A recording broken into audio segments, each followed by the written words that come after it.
his career homer number 23. So that puts him in the top 10 all-time among pitchers. Tied for 9th, in fact, with the late Hall of Famer Walter Johnson. So that got the Cubs on the board. Carlos Pena would then tie it with a double to right center, scoring a Ramos Ramirez 2-2 at the end of 3. Scary situation here. Reed Johnson leading off the inning with a double. It would be a bloop double, a ball that actually could have been caught by Brandon Phillips, but he had his feet taken out from under him as Drew Stubbs came sliding in. Phillips now day-to-day with a sprained right ankle and not in the lineup today. Cubs would end up taking the lead on a double by Alfonso Soriano right after that delay for the injury. Johnson in 3-2. They would never look back. They would add on. 5th inning, Starlin Castro with a double, scoring 2 runs over the head of Yonder Alonso. 7-2. Sam LeCure is in there for the Reds. Ramirez with an infield single. Edgar Renteria's throw gets past Joey Votto. Another run scores. So an RBI single, an extra run, making it 9-2. Carlos Pena stays hot with a double to the wall and center. Ramirez in, 10-2. Now in the 9th inning, after the Reds made it somewhat respectable, 11-4 at this point. Jeff Baker throws across to first, and they get Todd Frazier. Cubs win. Marlon Byrd had a tough day at the plate, 0 for 5, but his teammates got him 11 runs, made a really nice catch late in the ball game. Johnny Cueto with his worst start of the season. Carlos Zambrano with his 125th career victory. And for the Cubs starting pitching, it's been a little bit all or nothing lately, and mostly all. That's good news. And we always talk about the quality start. When the Cubs have gotten a quality start lately, they generally have won. 15 quality starts over their last 22 games. The team has gone 11-4. The starter ERA around 2. It's over 10 in the non-quality outings. So it'll be key for Randy Welsh to go at least 6 today. And along those lines, let's talk some pitching. Mark Riggins, a Cubs pitching coach, standing by with Gail Fisher. All right, thanks, guys. Coach, the pitching staff has been outstanding, especially since the All-Star break. I think you've gotten 15 quality starts out of these starting pitchers. Talk about just how this has come about. Obviously, the winning streak, winning is helping fuel this, but how have the starters been able to be so focused lately? I think they've put in their time, and all the time and effort and work that we've been doing day in and day out is finally starting to pay off. We're throwing more strikes. We're trying to eliminate some walks. That was a thing that we talked about a month ago, trying to eliminate some walks, make hitters hit the ball, attack the hitters. And I think there's a camaraderie amongst the starters, and good things are rolling, and they're competing against each other, and everything's working together now. And Carlos Zambrano in particular, yesterday we saw he had some walks early on but was able to settle down. It looks like he's been able to find his zone a little bit more. Yeah, Z's always competitive out there. He finds a way. He works hard between his starts, and when the game's on, he competes very well. And he may get out of the inning, get out of whack just a little bit during the inning, but then he finds himself and gets back on track. And Z gives his 100% every time, along with all the starters out there.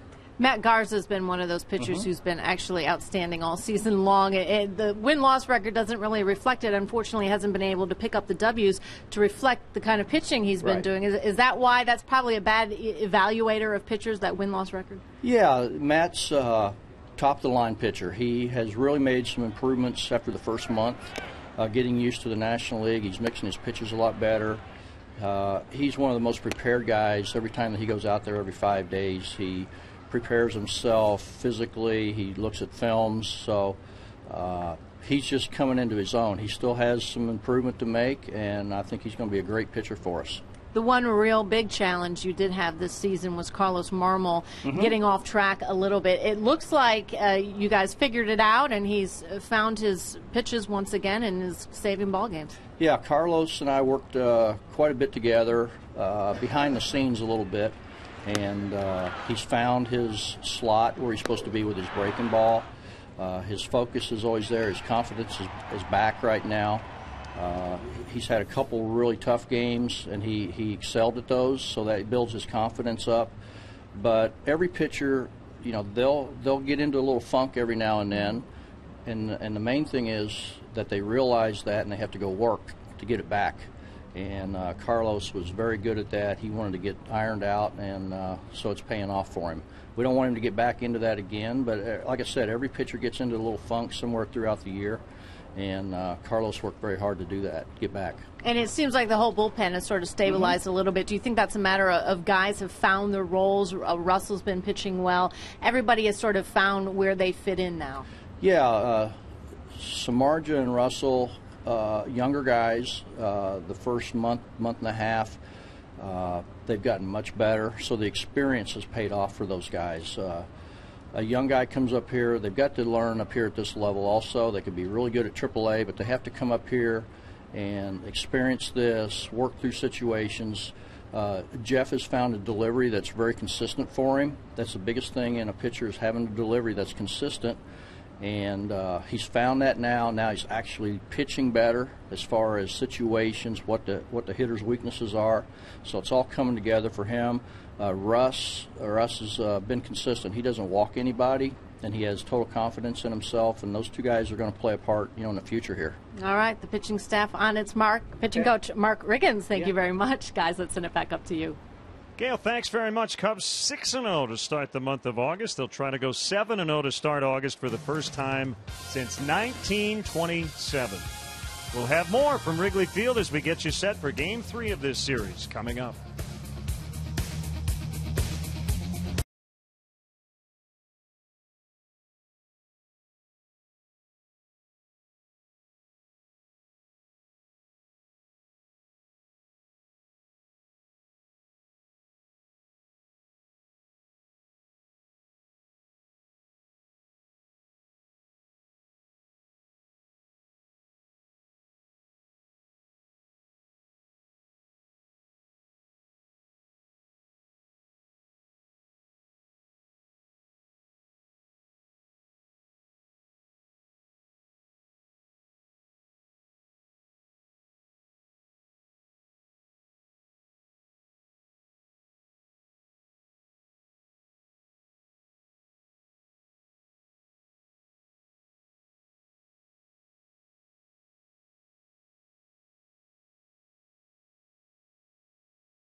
At Wrigley Field, and for the first time this weekend, the wind appears to be blowing out. Let's check in on the starting pitchers. Randy Wells has won 2 of his last 3 outings Still looking to complete 7 innings for the first time this season. This will be his 14th start. Been a rough year for Bronson Arroyo, who has always pitched well at Wrigley, but he's given up a major league high 30 home runs, and he has the second highest ERA among all major league qualifiers. So Wells for the Cubs, Arroyo for the Reds. We're just moments away from Cubs baseball here on Comcast Sportsnet. The Cubs go for the sweep.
And are undefeated in August.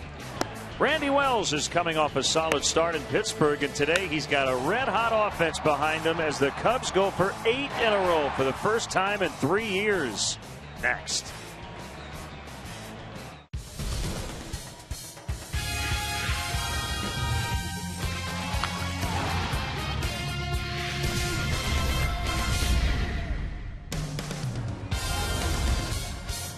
From Wrigley Field here in Chicago on a nice afternoon for Cubs baseball. We're set for Game 3 of this series. The Cubs hosting the Cincinnati Reds, and they go for their 8th consecutive win and a series sweep. Hi again, everyone. Along with Bob Brenly, I'm Len Casper. It's been a tough season, but this has been a fun week. The Cubs, of course, started their last trip 0-5, and they haven't lost since last Saturday.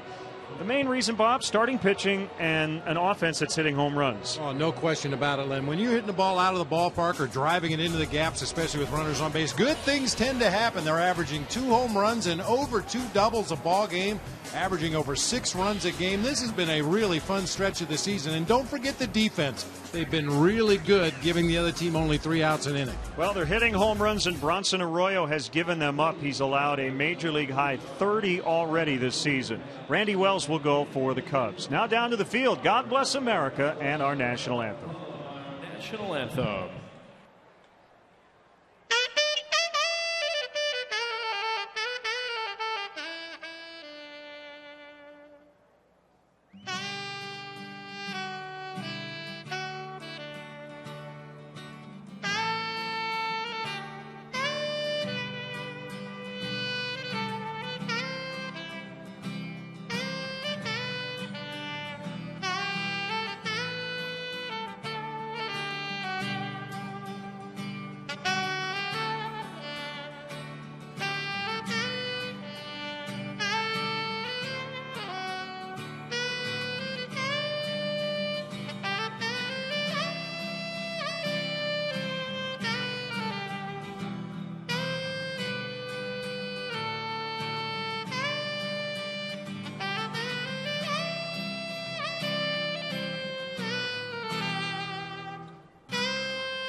The Clingers with God Bless America and our national anthem. It's been a fun start to this 6-game homestand. The Cubs go for their second consecutive series sweep as they take on the NL Central rival Cincinnati Reds.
Chain giveaway today here at the ballpark.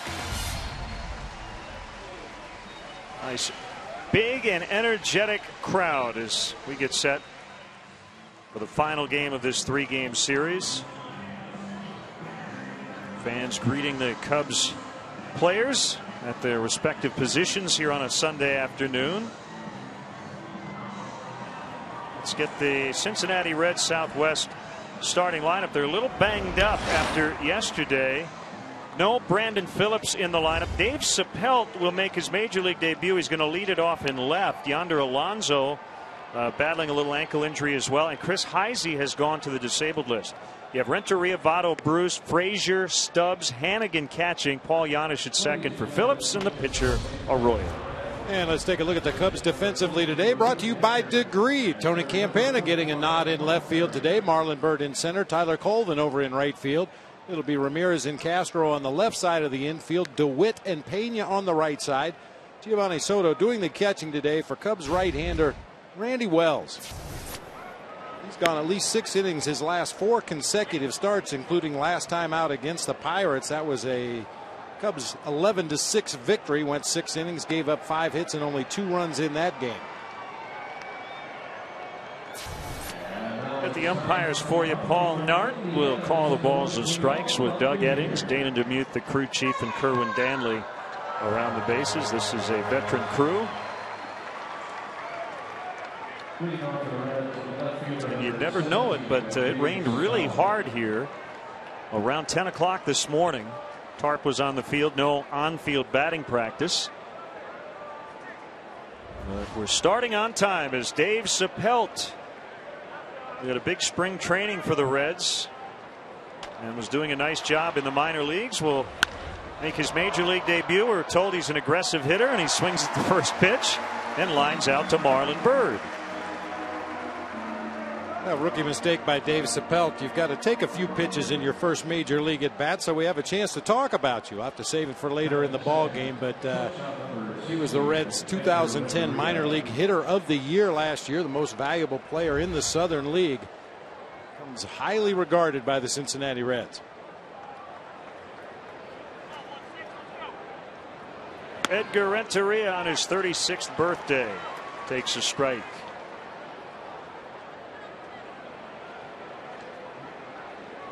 First time Randy Wells has faced the Reds this season. Sinker drops low. And Renteria shares a birthday with a former Red, Danny Graves. And Don Larson, the World Series perfect game fame.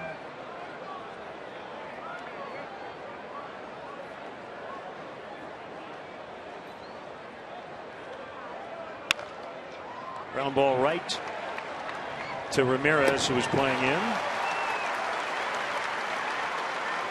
Part of me wishes, well, I could wait till the second inning to talk about Randy Wells' first inning struggles, but probably best to talk about it in the first.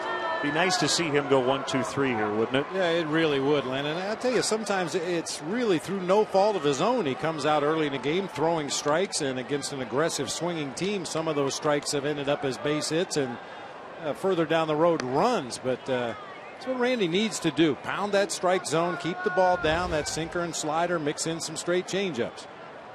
And he needs to do it early. Votto lifts a fly ball out to Tony Campana, who's played a little left this year, but this is his first career start in left and a 7 pitch. 1, 2, 3 first for Randy Wells.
Castro red hot leads it off.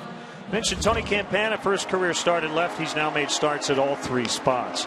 Ramirez, Pena, Bird in the middle. Blake DeWitt is at second base. Soto, Colvin, and Wells are at the bottom. Take a look at the Reds defensively this afternoon. The youngster Dave Sapelt in left field. Drew Stubbs in center. Jay Bruce over in right field. It'll be Todd Frazier, Edgar Renteria, Paul Janisch, and Joey Votto third to first across the infield. Ryan Hannigan doing the catching today for our Lexus Pursuing Perfection starting pitcher. Right-hander Bronson Arroyo having a very subpar season by his standards. Len mentioned the 30 home runs surrendered. I tell you what he's going to throw, but you never know. That's his repertoire right there. But on a given day, if he feels he's got a good fastball, he'll throw a lot of fastballs. If he feels he's got a good breaking pitch, he'll throw a lot of breaking pitches. And he'll throw them over the top, 3/4, sidearm. Mixes it up constantly. Got a lot of flair as he comes in with a first pitch curveball to Starlin Castro. Castro's hit in 7 straight. He has scored a run in 8 in a row. 4 RBIs yesterday, the most he's had since driving in 6 in his big league debut in Cincinnati last May 7th.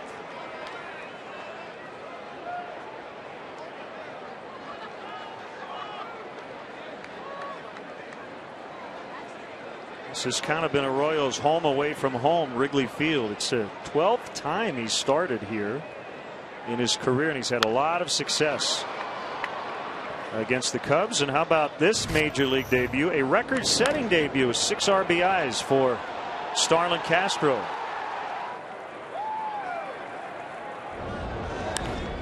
A couple big hits. Yeah, when you have a debut like that, Len, you know, guys, kid, boy, it's not that easy. But Starlin Castro has continued to make it look easy on just about a daily basis.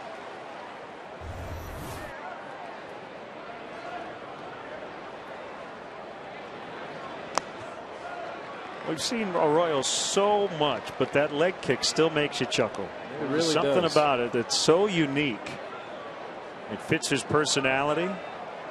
Nobody pitching today has anything quite like it. Now, most guys have a little bit of a knee bend as they make that pivot and lift that front foot. He keeps his as straight as it can be till he gets to the top, and only then does he bend his knee and drive toward home plate. With the wind direction a little bit different today out of the west at 5, balls like that may stay in the field of play.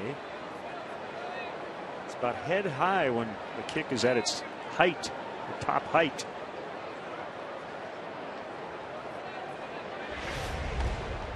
It's different, and I'm sure the first couple times you face Bronson Arroyo, it can be a little bit distracting. You see that left foot swing high in the air on that third base side of the mound, and eventually he does turn and come straight toward home plate, but gives you a lot to look at before he releases that pitch.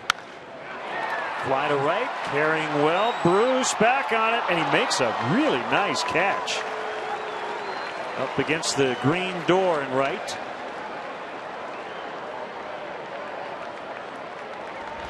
I think it's going to fly today. Yeah, I think it's going to fly tremendously today.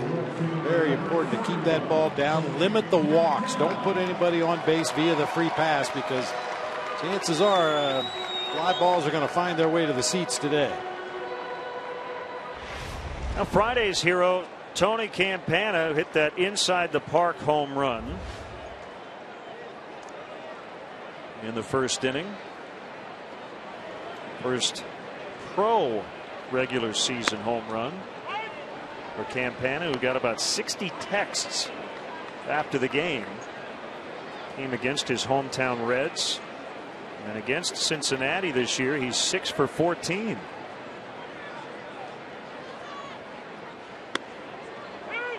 I'm sure a lot of those text messages were from friends and family, but I guarantee you a lot of them were from former teammates in the Cubs system. It's very encouraging for those guys who are grinding away at the minor league level to see one of their own, one of their teammates from a year or 2 or 3 years ago, make it to the big leagues and have some success. And the Cubs minor league system, all the affiliates, they always try to have the Cubs game on before the game. I know in Tennessee they put the game on the scoreboard during batting practice. Something Oneri Fleta has stressed. Just a little carrot. That's where you want to be. Bounced in front of home plate, 2-2. Well, sometimes it's hard to realize that there can be a light at the end of the tunnel when you're grinding away at the minor league level, playing in front of, you know, sometimes a couple of hundred people every night, eating peanut butter and jelly sandwiches and taking those long bus rides. It's hard to remember sometimes why you're doing it. You kind of have come full circle. You eat peanut butter and jelly sandwiches today as Campana takes a curveball for strike 3. Old habits die hard.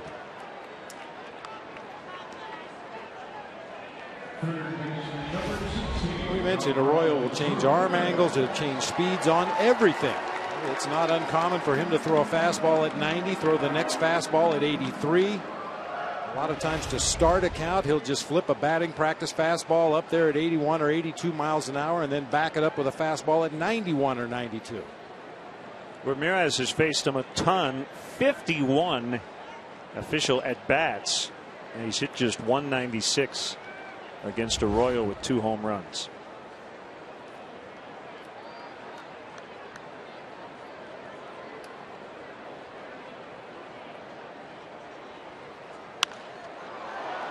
High fly ball to center for Drew Stubbs. And each starter going 1, 2, 3 in the opening inning. On to the second, no score.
To make a great play before getting clipped by his own center fielder, Drew Stubbs. Phillips out of the lineup today with what's diagnosed as a right ankle sprain, listed as day-to-day. Could have been a lot worse. Freeze Cam brought to you by Frost Brewed Coors Light, the world's most refreshing beer. Jay Bruce going after the first pitch of the second inning, and Tony Campana makes a grab for the out.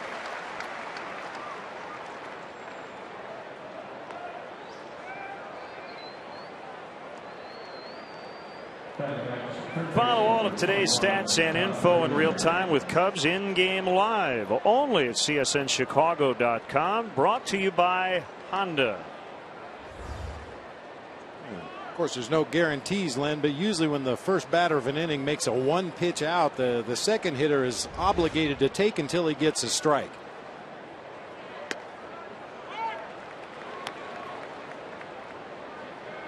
Guys, Todd Frazier will start at third.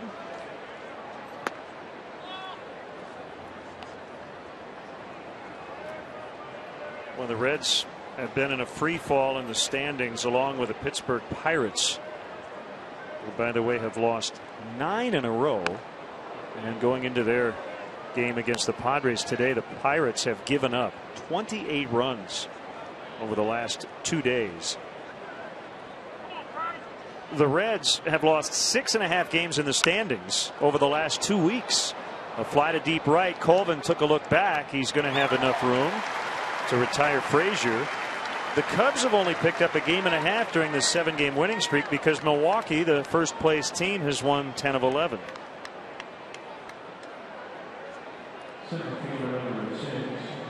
Cardinals playing well. They're looking for their 4th in a row today.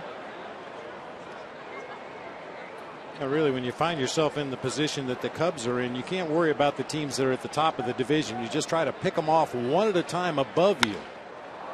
Bruce Stubbs lifts this ball to deep right center, and it's gone, a home run. Stubbs not in the leadoff spot for the first time in this series, batting 6th today, and he jumped on that first one for his 14th of the year. Should be no secret by now what the Reds' plan of attack is against Randy Wells. Get on that first strike. Drew Stubbs, after hitting in the leadoff spot 92 times this year, works his way down here today into the 6th spot. Picks on the first pitch he sees. Our HP touchpad home run replay. Reds on the board 1-0. He snaps an 0 for 18 with that home run. And it's Ryan Hannigan to Ramon Hernandez started the first 2 games. Campana has to play it on the bounce.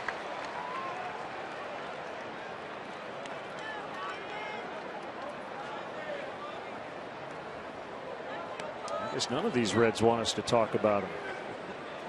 I'd have to start mixing in some first pitch changeups, maybe some breaking balls. Randy just pounding away at that strike zone with the fastball, which is what we like to see him do. But as I mentioned, the Reds very apparent they're going to swing at that first or second pitch in the at bat.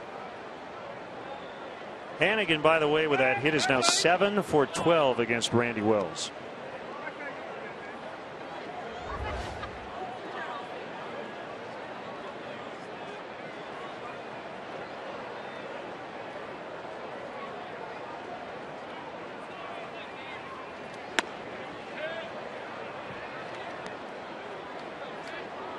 Two and 0 to Paul Janisch, who's 0 for 10 versus Wells.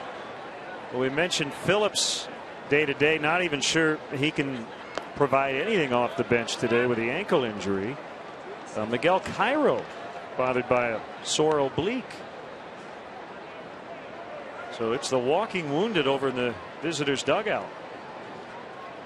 And it comes at a horrible time for Dusty Baker and the Reds. They started this season 25-17, and since that have gone 29-42. Ball 4. 3 straight batters with 2 outs have reached. Don't miss the action as the Cubs host the Nationals tomorrow night here at Wrigley. Game time 7:05. But be sure to arrive early. The first 10,000 fans get a Cubs home cap compliments of Comcast Sportsnet. For more information and to purchase tickets, visit Cubs.com.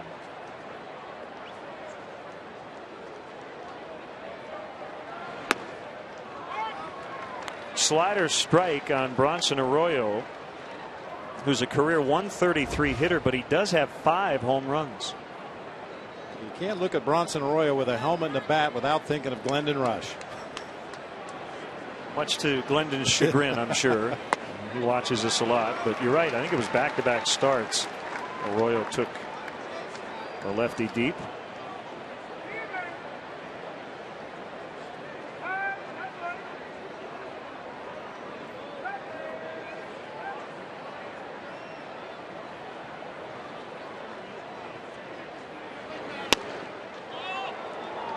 In 2006.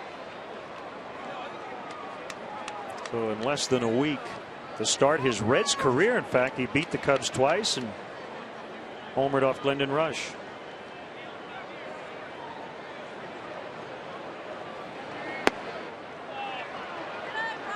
I'll tell you, for a pitcher, Bronson Arroyo stands really close to the plate. Now, that being said, that left foot kind of gives way down the third baseline as the pitch is delivered. But really starts close to that inside corner.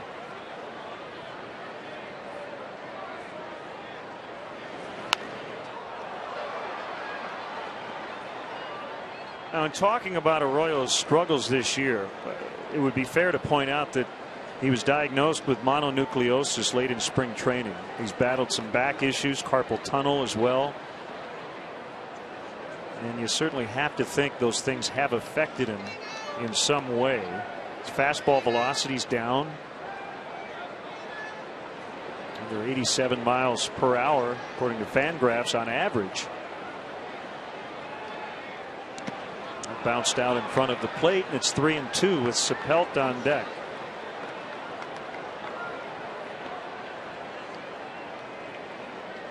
There's a familiar face. Kevin Costner. We know he's a big baseball fan.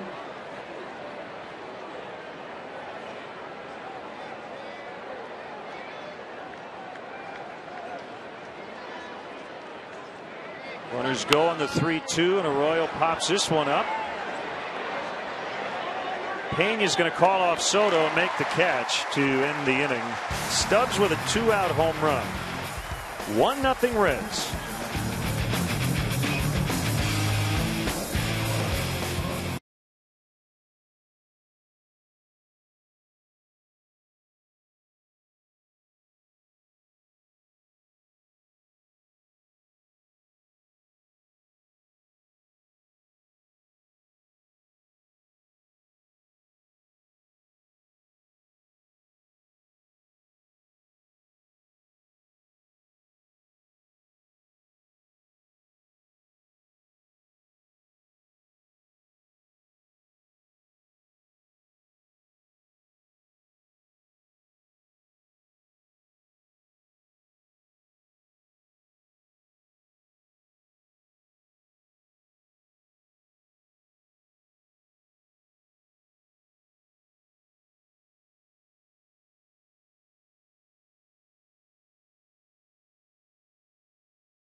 source.org.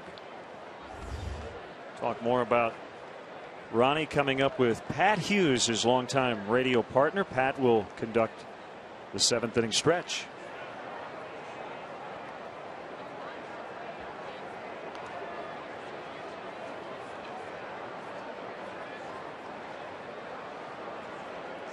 Set for the bottom of the 2nd. Pena, Bird, and DeWitt.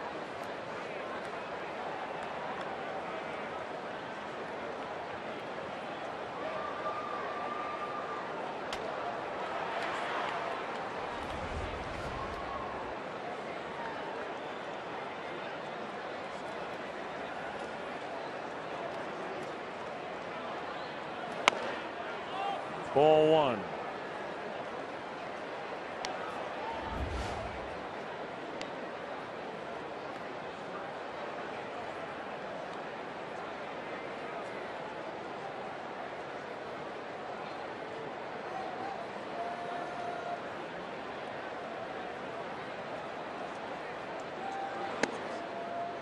It's in there for a strike. Arroyo has been an Iron Man with the Reds.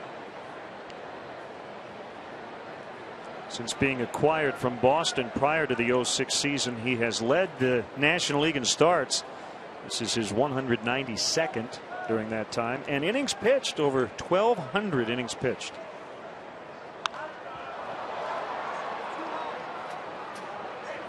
Stubbs underneath.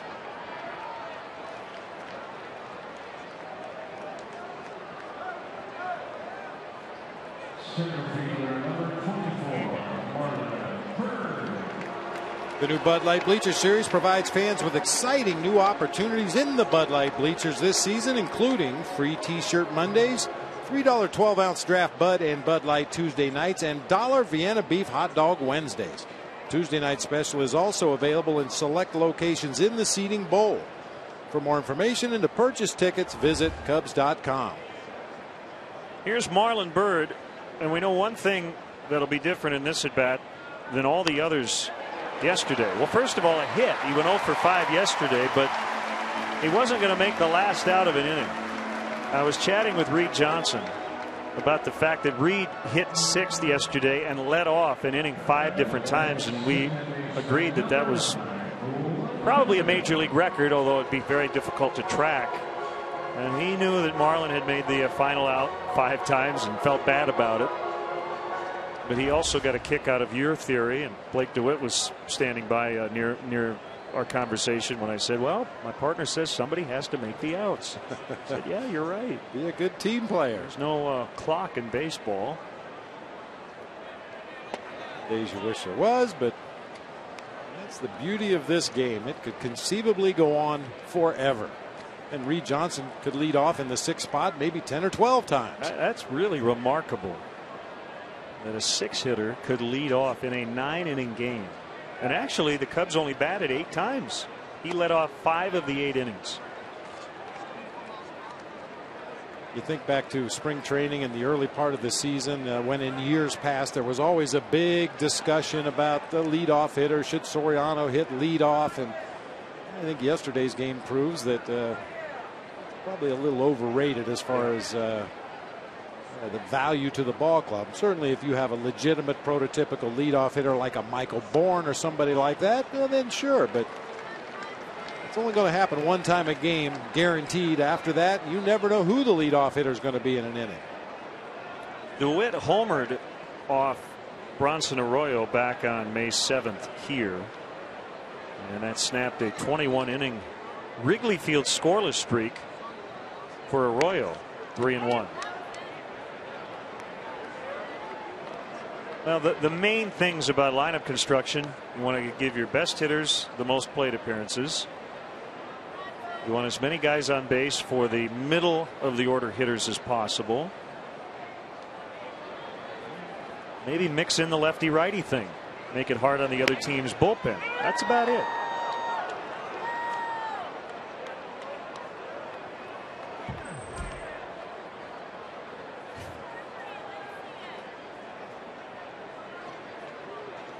Having said that, these two managers probably each spent a couple of hours apiece coming up with today's lineup. That's what managers do.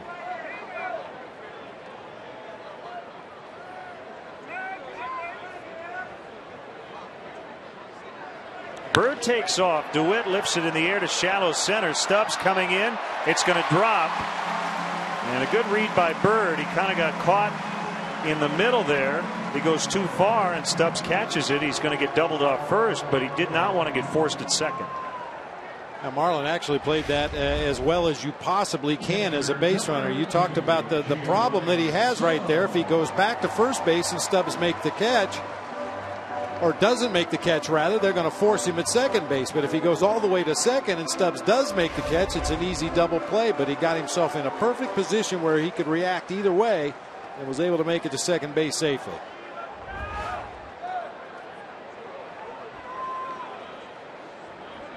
Now the catcher, Soto. First and second, one out.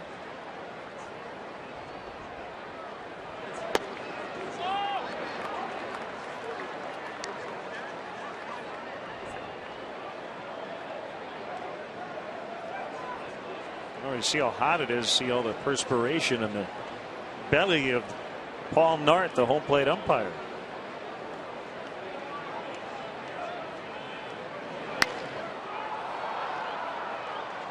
Sapelt in left. 2 outs.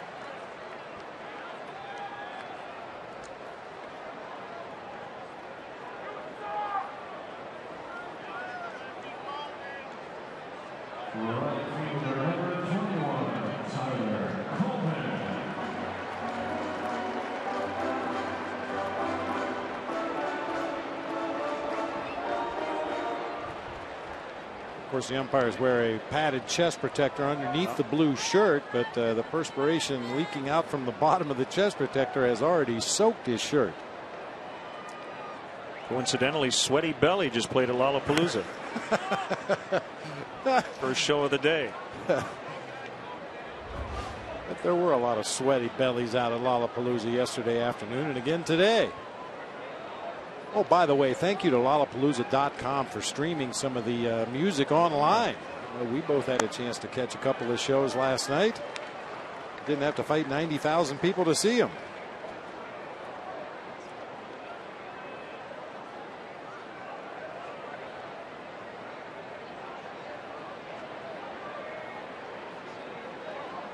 I think the Foo Fighters are still playing across the street at Metro. Their 17th encore. I heard they played for 3 hours last night. Boy, what a treat for those who were lucky enough to get in the doors.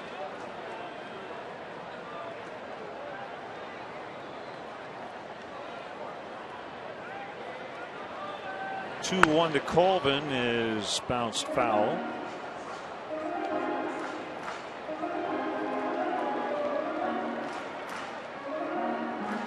It figures with the pitcher on deck and 2 outs in the inning that Tyler Colvin is probably not going to get anything grooved over the middle of the plate. So far, Arroyo has stayed away, away, away with the first 4 pitches.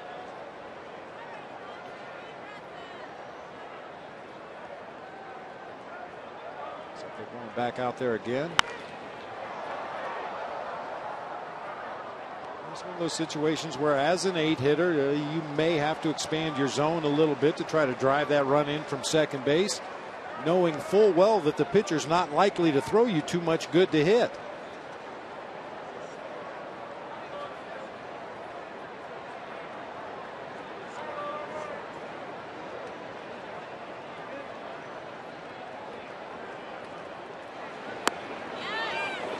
Fastball outside. Full count. Runners will go.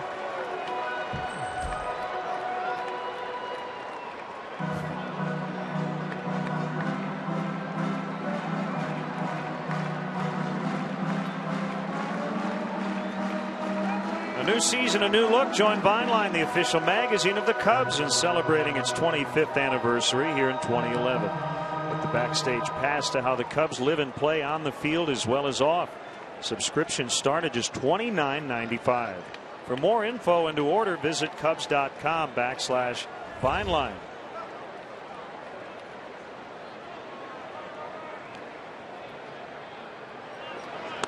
Ball 4 to load him up.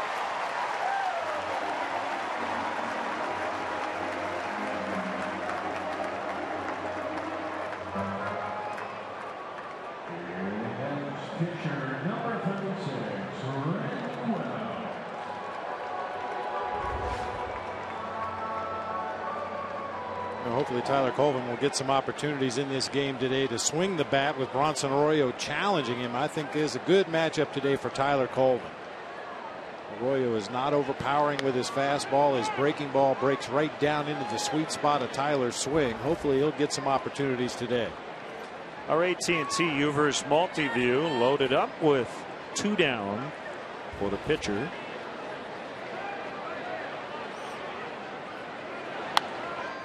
Now 0-2. Well, the Cubs players are all focused on their upcoming at bat, but if I were in the on deck circle, I would be very tempted to talk to Kevin Costner. Starlin Castro saying, "Oh, I recognize you." It's Crash Davis. That's right. His last name Chappell in The Love of the Game. That was an underrated movie as well. As a pitcher for the Detroit Tigers. Roy McAvoy in Tin Cup. Different sport.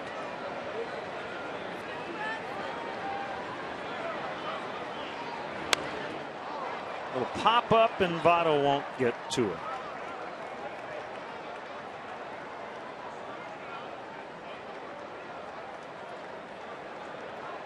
Billy Chappell, for the love of the game. A lot of that was filmed at Tiger Stadium, wasn't it? If I think so. Yeah. Yep.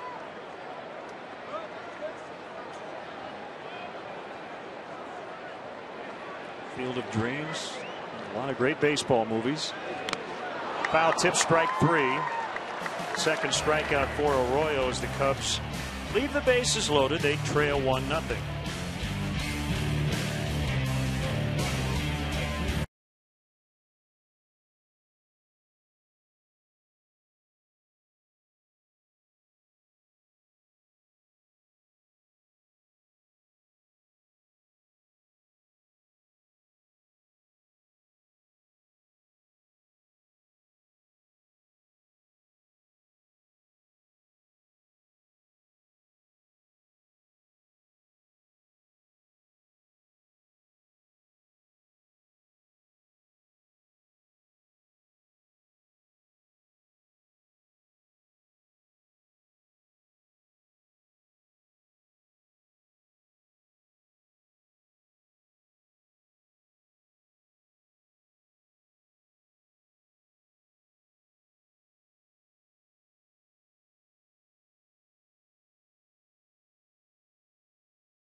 Replays on demand with Xfinity TV from Comcast. Don't miss the action. Call 1-800-XFINITY today. Take a look around baseball on this Sunday, August 7th. Last night in Houston, Prince Fielder, perfect 3 for 3, knocked in 4, hit a home run. The Brewers lead the Cardinals by 3 games as St. Louis beat Florida to keep pace. I believe they started under a rain delay today. We're now in the Top of the third, no score. Jaime Garcia and Javier Vasquez. Dave Sapelt on his major league debut. Line to center on the first pitch of the game, and second at bat 0 for 2.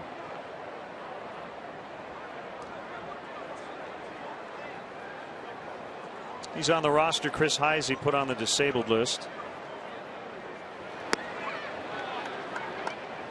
As you can tell by his stance in that right-handed batter's box, not a big guy, only 5'9", although he does weigh 193 pounds. Some scouts have compared him, at least physically, to Jimmy Wynn, the toy cannon, used to play for the Astros.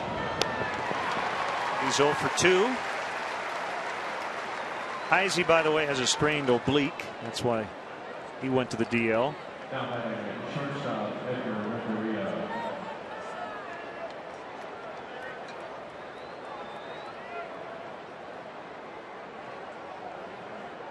Now a career shortstop, Edgar Renteria, 2,084 career appearances at short. He's made 4 at second base all this season. And one time he grabbed the first baseman's mitt. That was for the Cardinals in 2001.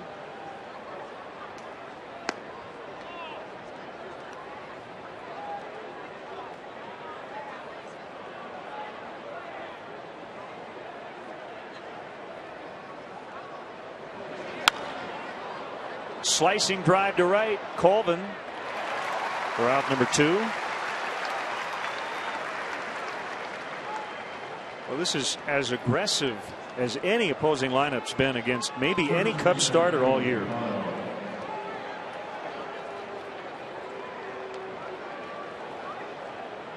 I'm sure Brooke Jacoby, the hitting coach for the Reds, looked at some video of Randy Wells' recent starts. They looked at video from Randy's starts against the Reds in the past. Checked the numbers and came up with the game plan that they want to get after him early in the count. Good changeup to start this at bat against the reigning MVP Joey Votto. They're going to go in. That ball is not where Soto wanted it, but it worked. 0-2. The Reds are leaving town tonight, Len, or I would invite Joey Votto to go see Mr. Blotto tonight at the Retro on Roscoe Festival. Joey Votto, Mr. Blotto. Mr. Blotto, Joey Votto. Right out of the David Letterman playbook. Oprah, Uma, Oprah.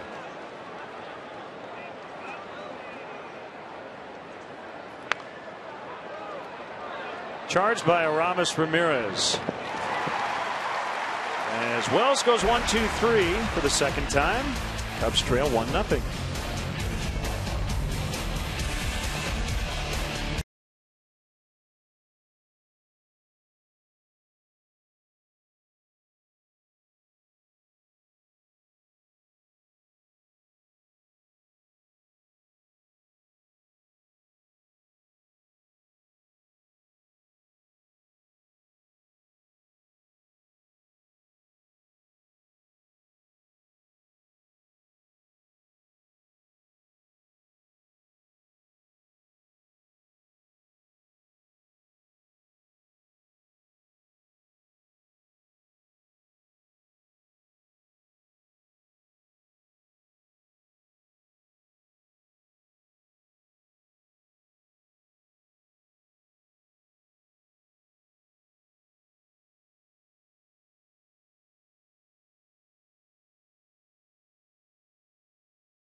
Game hitting streak has just basically gotten him into the 200s. He is 0 for 4 today, trying to get to 28 in a row. His teammate Freddie Freeman is 0 for 3. He's trying to extend his streak to 21 games. And according to Elias, it's the first time since 1980 that two teammates each had concurrent 20-game hitting streaks in a single season. Mickey Rivers and Al Oliver did it for the Texas Rangers 31 years ago. We'll see the Braves on the next road trip for the first time this year. Boy, how about Atlanta? 16 games over 500 going into play today. 9.5 behind the Phillies.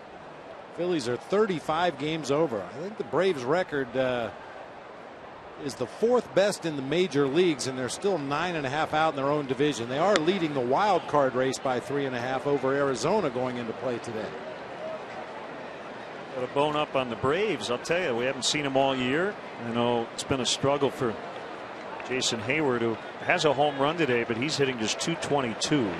Jair Jurgens just put on the disabled list. That's deep to center. Stubbs back on it. Gone! Starlin Castro has tied the game with his 5th home run.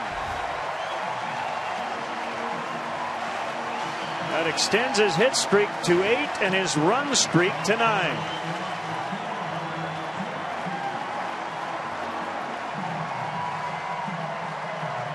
Castro smoked the ball to right field that came up just short in his first at bat. This time gets a nothing fastball at 79 up in the zone. Our HP touchpad home run replay. Young Starlin Castro tying it up with a blast to straightaway center field. 8th career home run for Castro.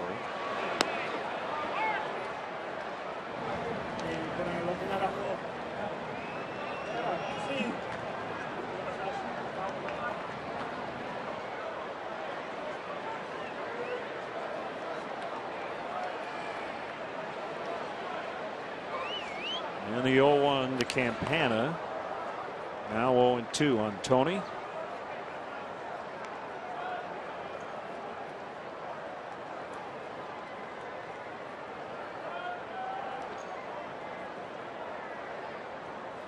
Arroyo has now surrendered 31 on the year.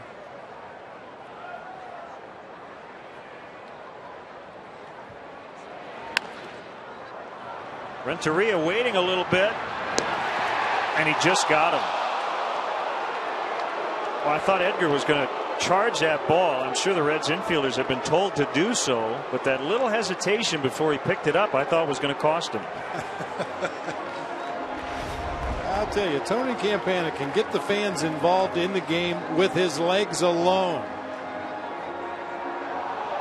Man, very close over there at first base from that angle. Tough to tell. Maybe a better look this time as you see the ball coming into Votto's glove. Once again, Tony lands in the middle of the base at first. That's something that usually he tries to avoid. He tries to hit that very front edge of the bag at first. Very close, but I think they got it. Quaddy having a calm discussion with Doug Eddings.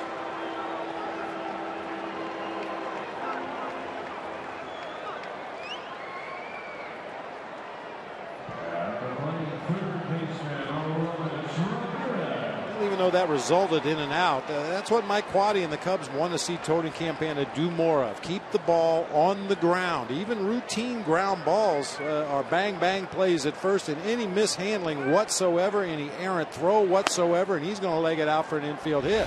Watch Renteria. I mean, this is a ball right there. He just kind of hesitated and waited, and that usually costs a shortstop against Campana. I think the one thing that saved him, Len, was the fact that Renteria was already playing about 10 feet more shallow than he would normally play at shortstop. But even at that, a bang bang play at first. The ball wasn't hit terribly hard.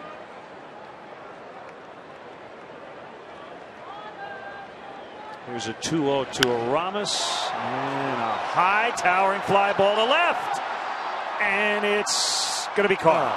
Oh, he just missed it.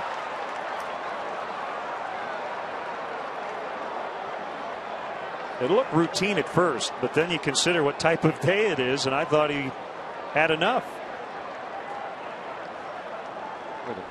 quote the fans in the bleachers in the movie Major League, too high, too high.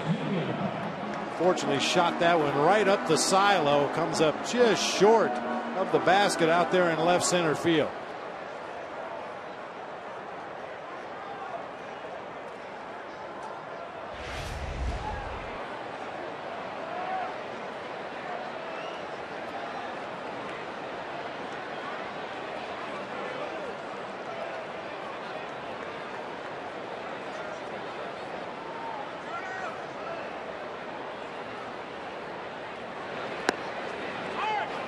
Curve at 73. Strike one to Pena.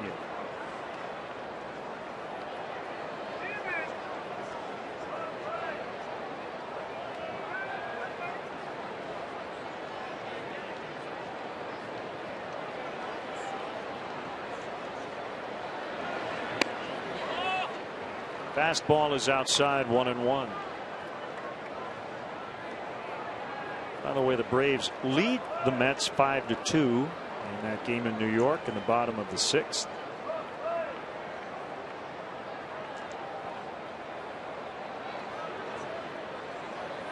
Pirates trailing again in the 6th, 1-0 to the Padres.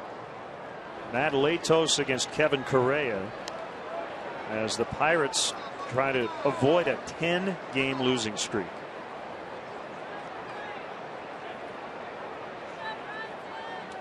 They haven't won since they acquired Ryan Ludwig and Derek Lee.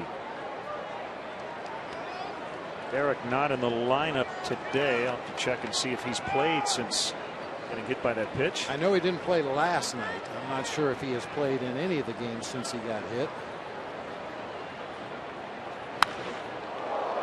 Line foul.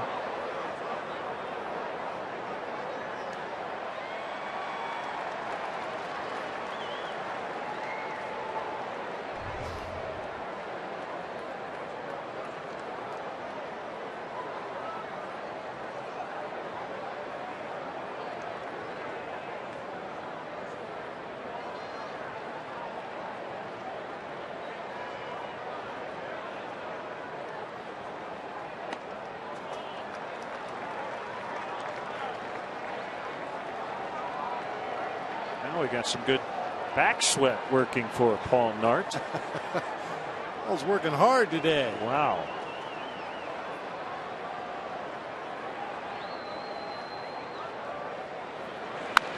Derek has not played since that game in which he was hit by the Marmol pitch.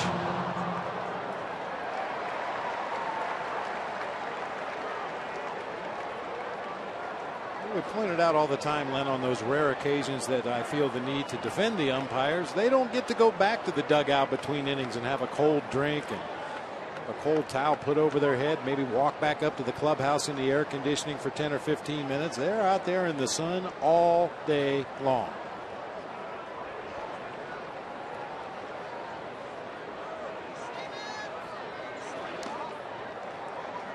I tell you, it has got to be extremely aggravating to face a pitcher like Bronson Arroyo. You see what he flips up there to home plate. It's all extremely hittable. He just rarely throws it in a location where you can get a really good swing at it. Nibbles around the edges. Changing speeds. He'll go up, he'll go down, but rarely do you see him make mistakes over the heart of the plate, although he's done it 31 times this year.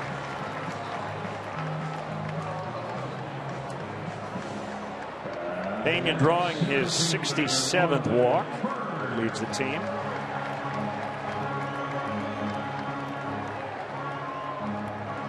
The 27th annual Cubs convention takes place at the Hilton Chicago January 13th, 14th, and 15th, 2012.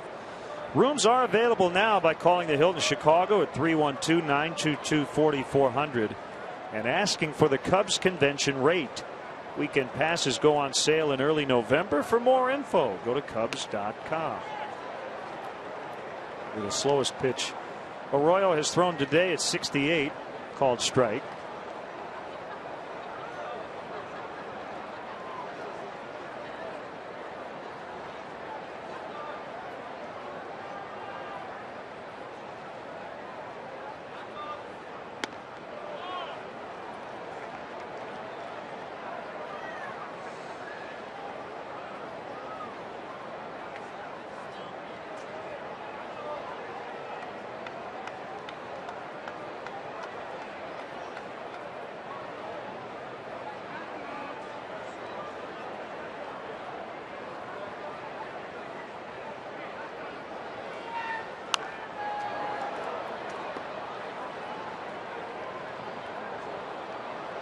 You mentioned earlier that Arroyo's fastball velocity is down this year. Also, the frequency that he throws that pitch is way down. He's thrown a lot more breaking pitches, a lot more cutters, a lot more changeups.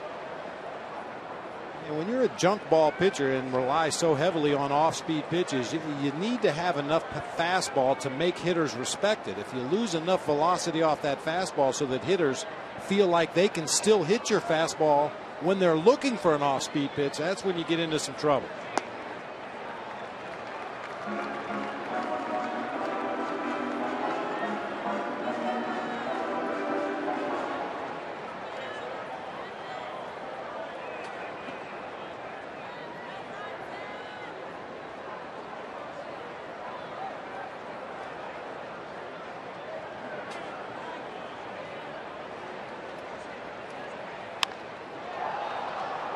Pop fly, and Stubbs will not make the catch. Pena being sent home. Throw goes to second. Relay throw late as the Cubs get the lead. Stubbs lost it in the sun at the last possible second. It's an RBI double for Marlon Byrd.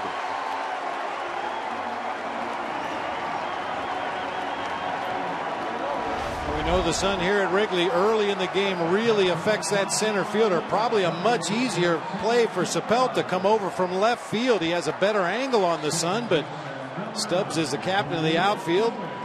Tried to make the catch, and boy, a huge pat on the back to Carlos Pena. Scoring all the way from first base on a little pop-up in shallow left center field.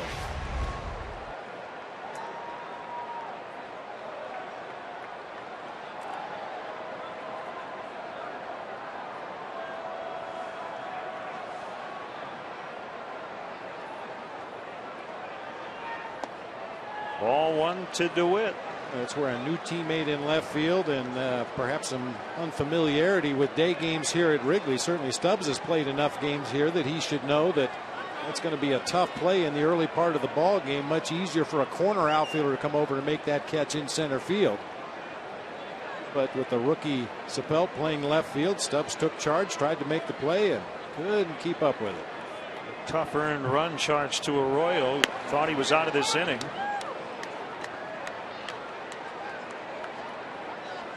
The Cubs getting the breaks now. What happens when you win?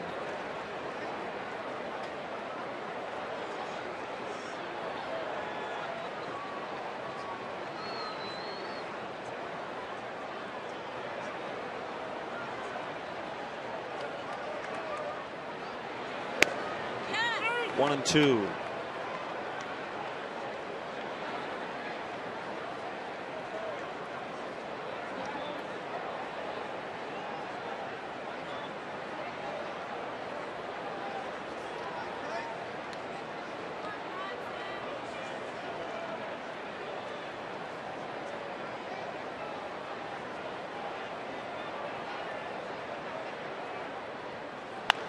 High fastball's actually hit on the ground, which is not easy to do. Votto will beat DeWitt to first. Castro led off the inning with a home run to tie it, and then the Sun-aided double gives the Cubs the lead.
Brought to you by AT&T. Of the top 10 all-time career home run leaders, how many either played with or were managed by Dusty Baker? The answer might surprise you a little bit. We've talked this weekend and in the past about a very interesting career Dusty had as a player and later as a manager. I love the answer coming up. I'll tell you, as a player, Dusty was as good a high fastball hitter as there was in the game during his era. Tremendously quick hands. Jay Bruce drills one out in the left center. Campana with that nice speed is going to keep him to a single.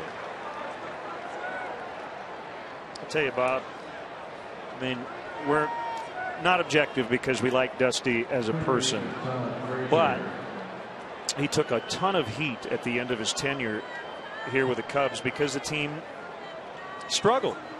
That 06 season, 96 loss campaign was difficult on everybody.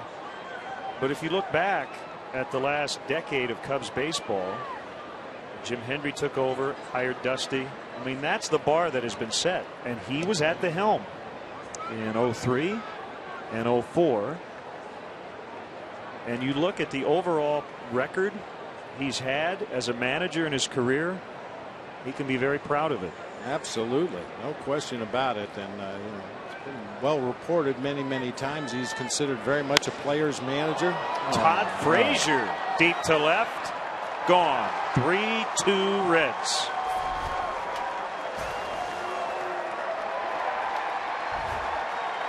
Buckle up. Yeah, no kidding. I think both pitchers were probably pretty fortunate to get through the first 3 innings of this game as well as they did. The conditions here today are very conducive to big numbers, and Todd Frazier's a guy that can hit it a long way. Even really get full extension on that ball, but that's a strong young man. Got it 3/4 of the way up in the bleachers in left field. Our HP touchpad home run replay. Probably won't be the last.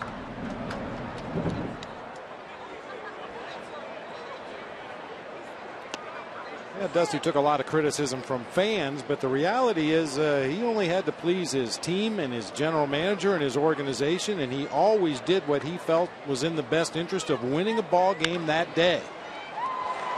Somebody's going to have to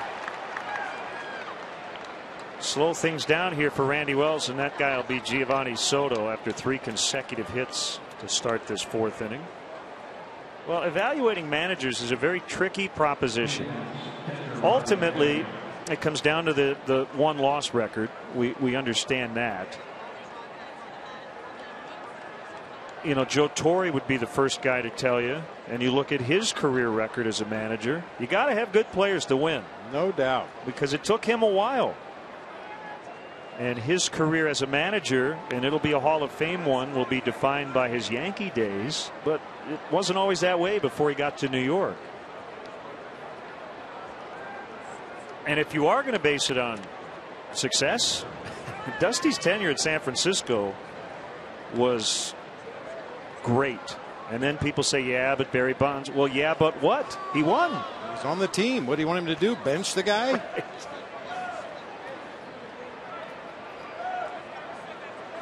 You know, Len, I hear that a lot about the 01 Diamondbacks team. Well, he had Johnson and Schilling. Yeah, I did. And I pitched him every 5th day. That's what you're supposed to do when you have good players. That's right. Oh, this is not enough of a challenge. We're going to call up some kids from AAA. Make it a little more interesting.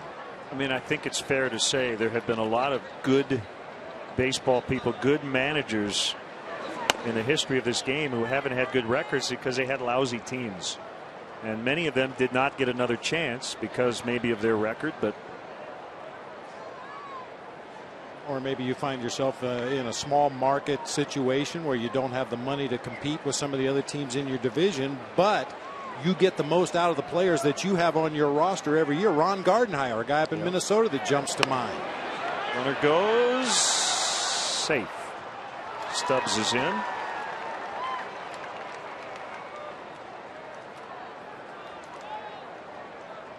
Well, I think it goes back to the question I asked you somewhat rhetorically the other week as the Mariners went like 3 weeks without a win. I said, did Eric Wedge all of a sudden get dumb? No. Well, and as this season began, Buck Showalter took over the Baltimore Orioles, and they got off to a fast start, and everybody was jumping on the O's bandwagon. Well, it's been a little bit of a struggle the rest of the way, but I guarantee you Buck Showalter hasn't changed at all. He's still the same manager he was opening day. It does not mean that he's not the right guy in that situation.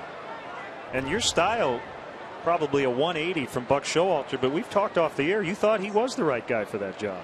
In Baltimore, or both. Yeah, I mean, when the Diamondbacks started their franchise, they needed somebody who was hands-on and knew inside out how to build an organization. Castro will spin the throw. What a play! Look at where he ended up. He's 35 feet out into center field.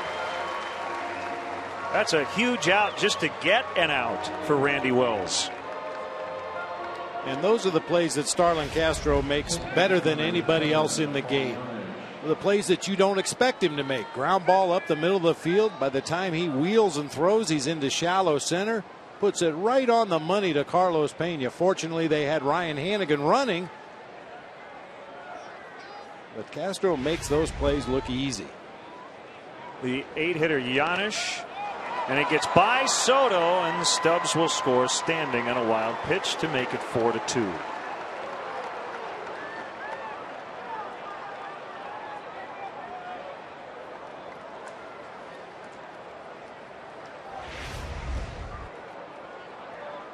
Like a slider out there in the dirt.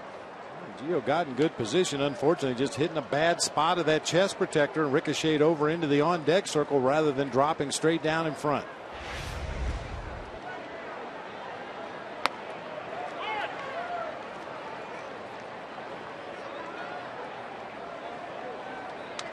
So base is empty now. 3 runs in for the Reds in a 1-1.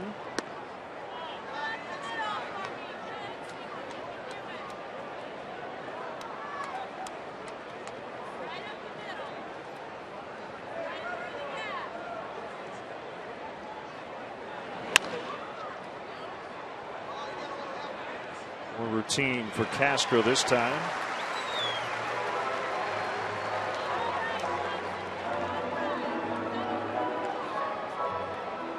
Great job by the Menards grounds crew to get the field ready, dry, particularly in the outfield after they had to squeegee the water off the tarp. And manicuring the infield dirt in between innings. Back to the trivia question, which we will answer in the bottom half of the inning. I think you're probably going to be about 80% correct. I think you've gotten 4 of the 5, but it's that 5th one that I think everybody's going to struggle with. Ball right near the railing, and Pena came up a little short. I mean, the obvious ones are Hank Aaron. He played with him with the Braves. Sammy Sosa and Barry Bonds. Those are the easy ones.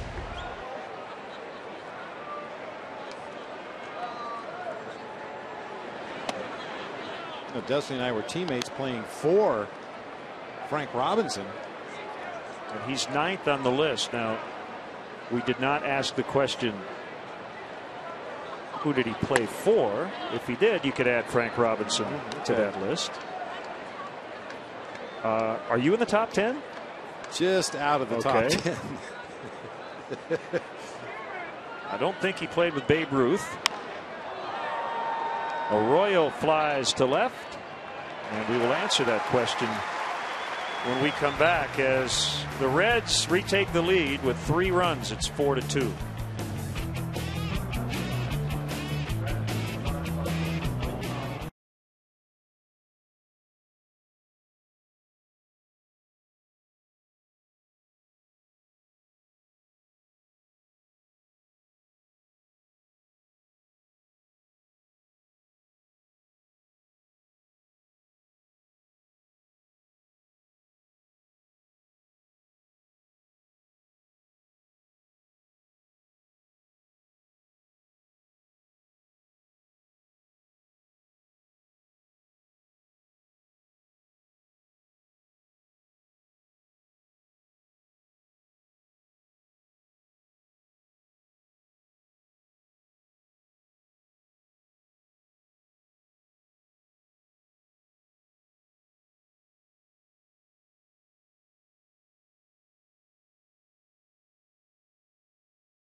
Time home run leaders, how many either played with or were managed by Dusty Baker?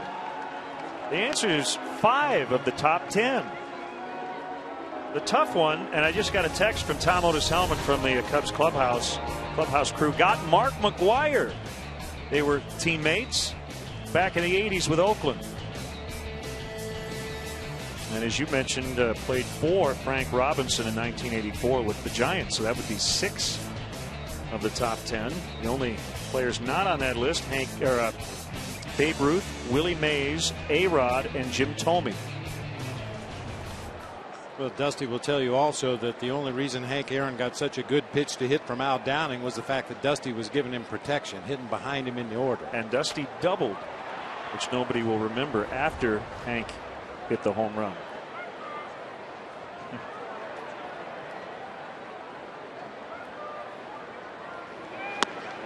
Big swing and a miss by Soto.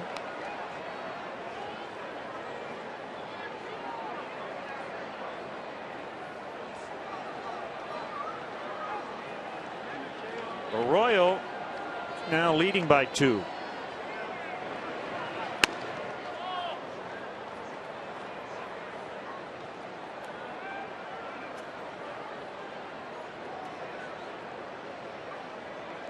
So Dusty was there when Hank hit his 700th home run.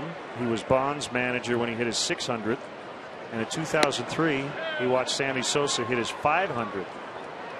Then in 2008, Ken Griffey Jr. hit his 600th. Dusty was there for all of them.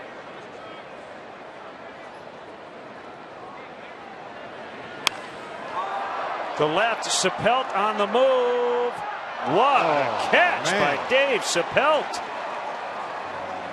I think they've improved their defense a little bit out there today, as Yonder Alonso really struggled in the first 2 games of the series. That is a whale of a play. I didn't think there was any way Sapelt could catch up to that one. Unfortunately, Gio hit it off the end of the bat just a little bit, but hooking toward that corner.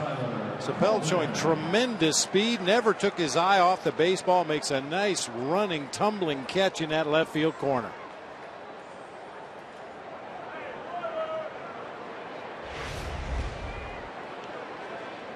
I was talking to a scout about Dave Sapelt earlier today, and he said he's seen him play a number of games at the minor league level. He said, I had always gone to the game to watch somebody else, but inevitably by the end of the game my eye was drawn to this kid playing outfield for the Reds, Dave Sapelt.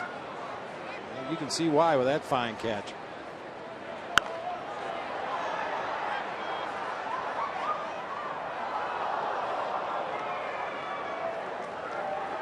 Yeah, that happens sometimes. A diamond in the rough will be discovered when a scout goes to see somebody else. But if there is a scout in attendance, you've got a chance.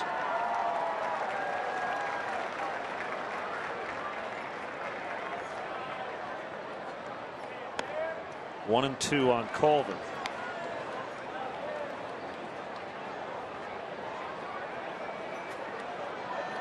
Let's see. Rena and Sarah from the Cubs front office getting out of their office today and into the stands here at Wrigley. In on the hands of Colvin and fouled back.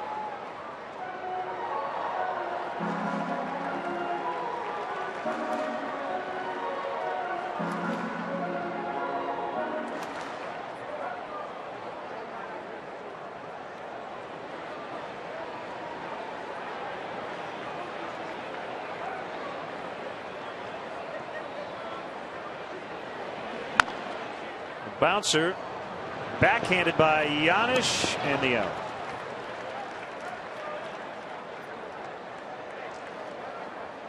Possibly a cool sight for some of the fans coming to Wrigley Field today. You may have noticed a couple of guys riding their bikes around the Wrigleyville neighborhood, maybe over on the lakefront. Said to yourself, man, that looks like Ryan Dempster and Coy Hill. Well, it was. As you mentioned, because of the rains this morning, the players couldn't get on the field to get their early work in, so Ryan and Coy Hill jumped on their bikes. And when I talk about a bike ride, I'm not talking about putting your groceries in the basket with a horn on the handlebars. These guys get after it. Part of their conditioning work today, they took a long bike ride, and some of the fans probably saw them coming back to Wrigley.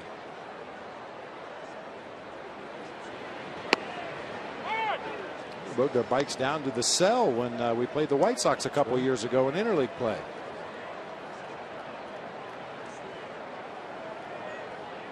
Maybe they'll do the 100-mile ride up to Miller Park when we go back. Todd Ricketts putting together that ride once again later this month.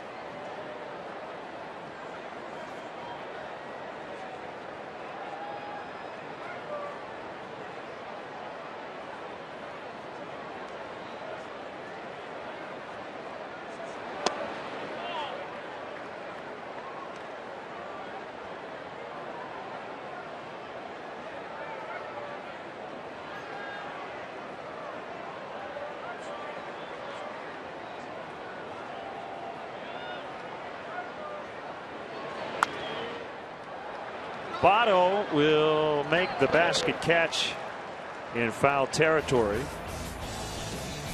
to end the inning. We'll head to the 5th. Reds lead 4-2.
Cubs trailing this one 4-2. Weekday morning, start your day with the Dan Patrick Show on Comcast Sportsnet. Tune in as Dan talks sports with your favorite athletes, celebrities, and sports media personalities. Get your day started with the Dan Patrick Show weekday mornings from 8 to 11 on Comcast Sportsnet.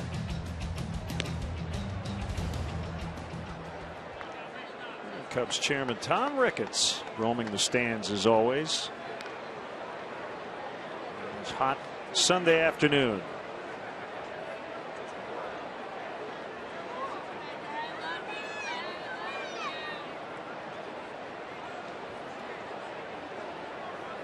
Reds have put the first pitch in play, and they've swung a lot at that first offering. 5 times. They are 3 for 5 when they have put the first one in play. A homer by Stubbs, homer by Frazier included.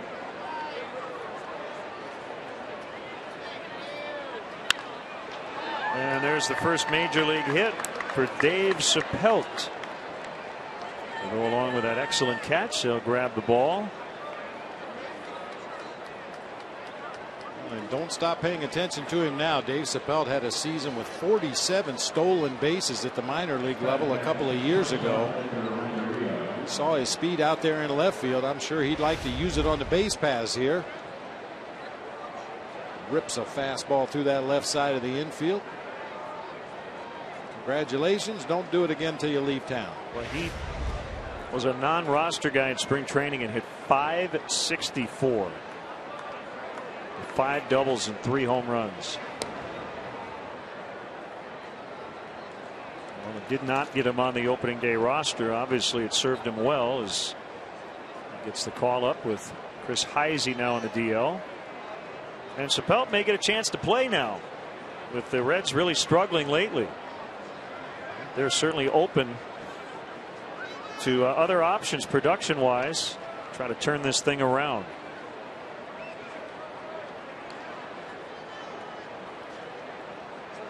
Well, we've talked about it throughout the first 2 games of this series. The Reds are extremely pleased with the way Yonder Alonso swings the bat. Really gives you a professional major league at bat. Unfortunately, his primary position is first base. Tough to unseat Joey Votto down there.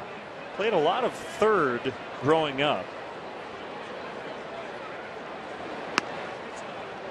Cubs pitch out. Sapelt was not running.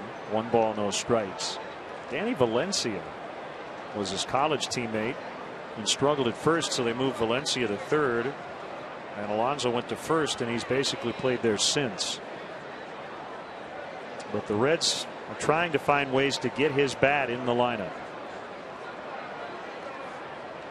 Tell you, if he could play third, that'd be the spot with Scott Rowland out for another 4 to 6 weeks after shoulder surgery.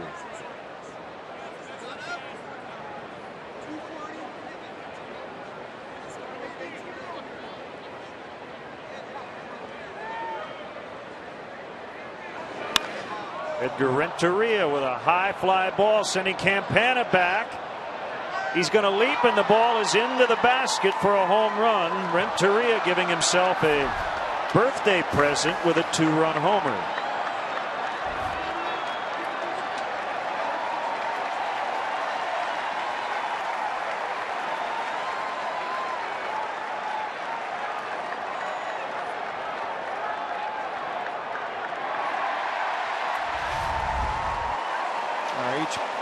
Touchpad home run replay once again. Pitch on the inner third of the plate. This is the kind of day that you're going to give up long balls, force them to try to hit it to the opposite field.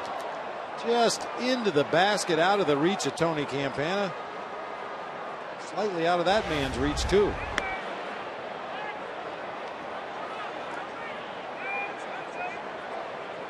And really, that's why the basket's there. Not to catch the ball, but to catch fans.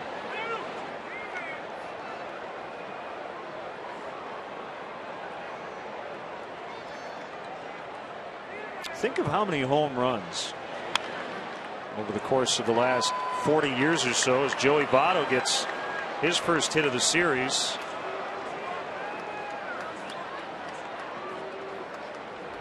Second hit, rather, for Joey Votto this weekend. I mean, think about how many home runs the basket has created over the past 4 decades since the early 70s. And that ball would have been off the top of the wall otherwise. Stalling tactic here by pitching coach Mark Riggins as he makes his way out to the mound to talk to Randy Wells and give Ramon Ortiz a chance to start cranking it up in that Cubs bullpen. I think the Cubs are still going to score some more runs against Bronson Arroyo and others today, but you just don't want to let it get too far out of hand early.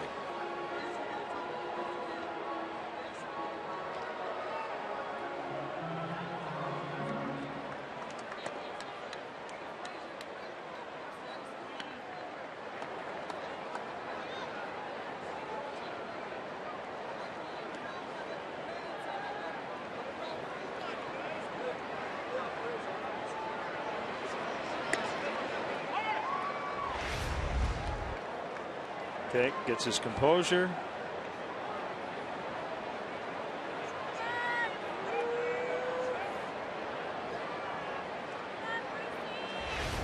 Throws another ball back onto the field. Threw a ball back on the field. It's the well-known secret. And in the bleachers is there's usually an extra ball around. We want to keep that souvenir. Change up, swing and a miss. 0-2. Well, the bleacher fans that get here early enough to catch batting practice had the opportunity to catch a lot of home run balls during both the Cubs and the Reds batting practice, although neither team hit on the field today. To me, the funniest one, probably not so funny for the guy who caught it, With a fan who apparently did not know that tradition, when Pudge Rodriguez hit his 300th career home run here. He was with the Astros a couple years ago, and he did not switch balls. He just grabbed it, threw it back. And he probably would have given it to Pudge either way, but he could have gotten some nice autographed paraphernalia out of it from a future Hall of Famer.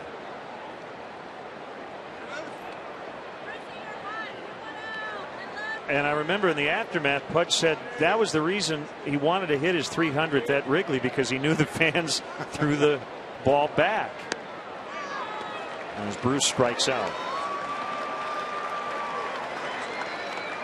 It's the first strikeout today for Randy Wells. Came on the straight changeup. It's hard to think back to Randy's first start of the season. His only start before going on the disabled list, but in that particular game he threw a straight changeup as good as we've ever seen him throw it. It was a very effective pitch for him. I'm not sure if the strained right forearm has caused that pitch to be a little more problematic for him, or he's just choosing to throw more fastballs and sliders, but that changeup was really good for him, both his first start of the regular season and in spring training down in Arizona this spring.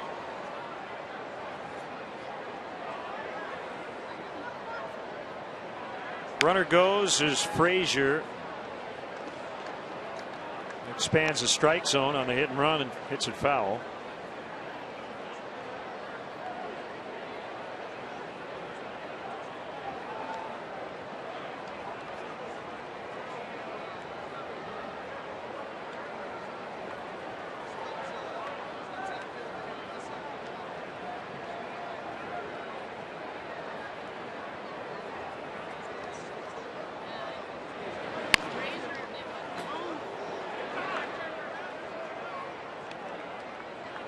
Funny, you talked about Dusty Baker yesterday, that he didn't invent the toothpick, but he's made it popular. And I know he would tell all the youngsters out there it's not a good habit to get into, but he's always worn the wristbands. People get a chuckle out of that, but it's not that unusual. There are managers who have weird quirks when it comes to their uniforms. Terry Francona would never put the Red Sox uniform on. He'd have that light pullover that MLB kind of got on him for. Try not to give away too much information, but Jeff Torborg, as a manager, would wear his cup. Yes, when he wore a uniform, he just felt comfortable. Right there with him. He felt the same way. Did you wear a cup as a manager? Absolutely. Oh, yeah, I don't know if I wanted to know that. As they turn two. Really? I'm not going to ask you if you're wearing it now. Don't worry about it. Are you? 6-2 Reds.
Paul Nart.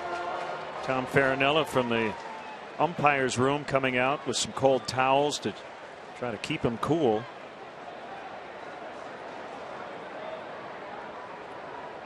You got to get a little beach umbrella. Put it right behind the home plate umpire so we could have a little shade during the game. Members of the Cubs athletic training staff helping out as well. I don't know if you fans have ever had an opportunity to have a cold towel like that. It comes right out of a big bucket of cold, ice cold, slushy water, and usually they put just a little bit of ammonia in it. So when they wrap that cold towel around your head, you take a deep breath. It's like ice cold smelling salts. It really does revive you up to a point. For about 4 hours out in the sunshine, even that's not going to help, sir.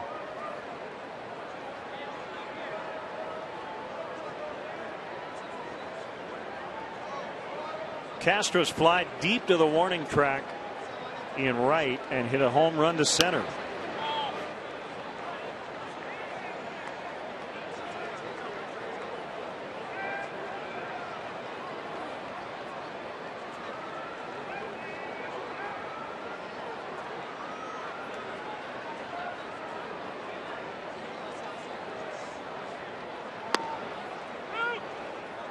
I think we talked about this in a previous game when we played the Reds, Len, but referring to Dusty Baker and his habit of chewing on toothpicks over there in the dugout.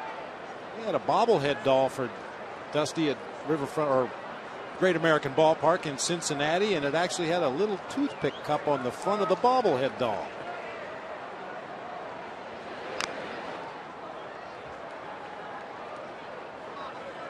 I'm still stunned by your interesting admission. So here's the deal. I mean, like a lot of managers, I threw batting practice every day, either in the cage or on the field. I used to hit fungos to the infielders, and then, you know, after you were done with those duties, you'd walk around the field during batting practice, talking to players, putting out fires, what have you. And as you know, there's baseballs flying everywhere during batting practice, so I always felt more comfortable just having all my equipment on.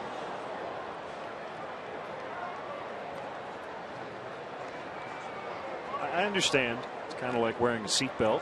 You don't have it on, you feel naked. Yeah, you get used to it. It just feels part of the equipment, so to speak. Yes.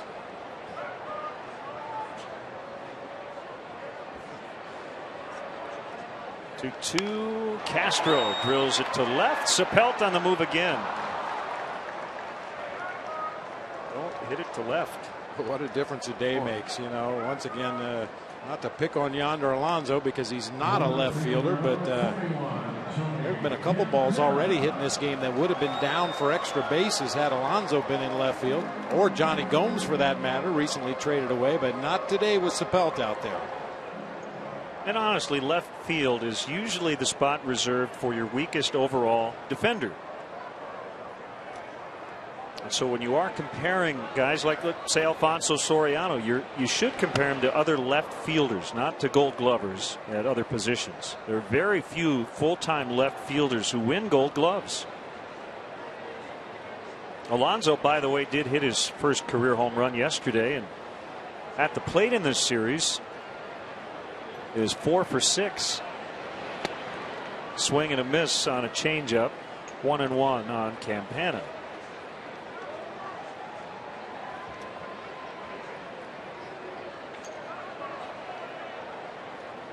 But I do think the Gold Glove in the outfield should be divided up left, center, and right. Popped up on the bunt, and Arroyo with the catch. Good job by Paul Giannis to not run over his starting pitcher. That could have been dangerous.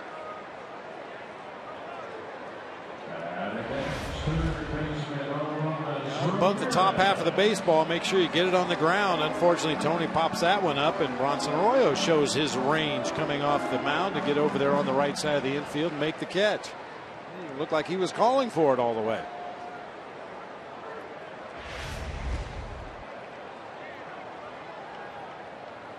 Stole your hat. I wondered where it went. Good fishing hat.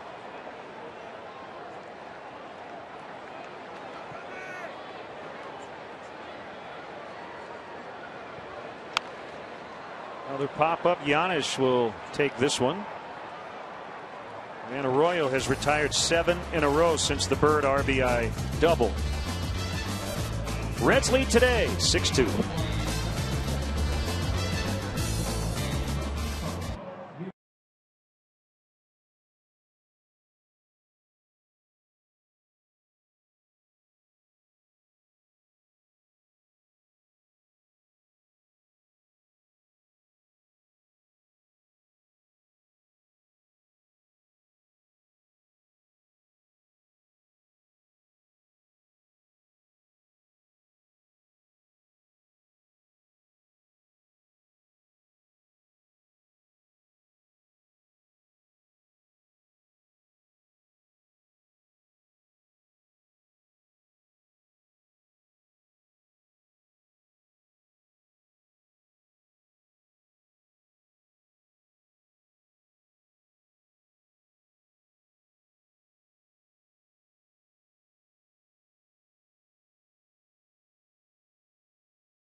Action. The All-Star Starlin Castro starting to hit the ball out of the ballpark, his 5th of the year. Straightaway center in the 3rd inning.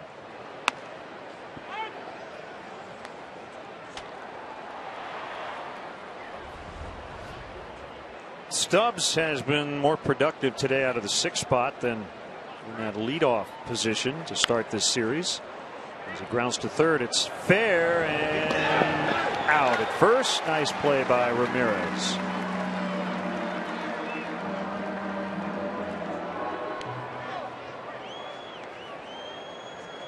Stubbs is one of those hitters that presents a special challenge for a third baseman. He's got tremendous power. He likes to pull the ball, but yet he can bunt, and he's very fast. That time Ramirez was playing deep, but able to close ground quickly on that grounder, avoided tripping over third base, and nice throw on the move to Pena to get the out.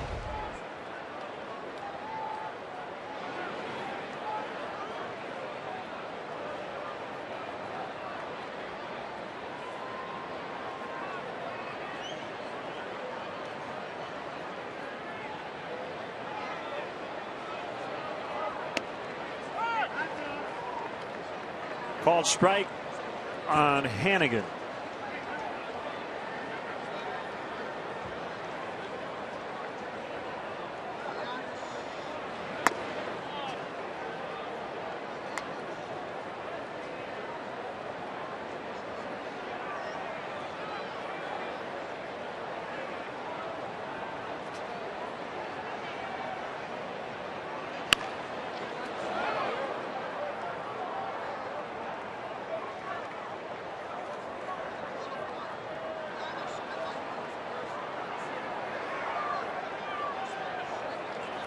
You saw a weird story the other day about deer antler spray. And baseball is starting to make the rounds here. That reportedly MLB warned about the misuse.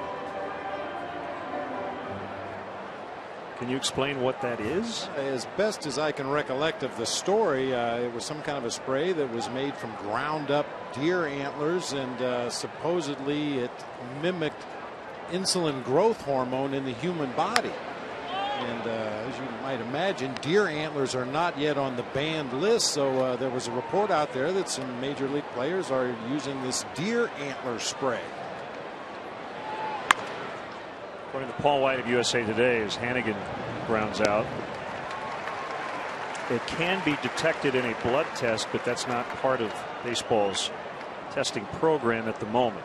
Wow. Deer antler spray. Okay.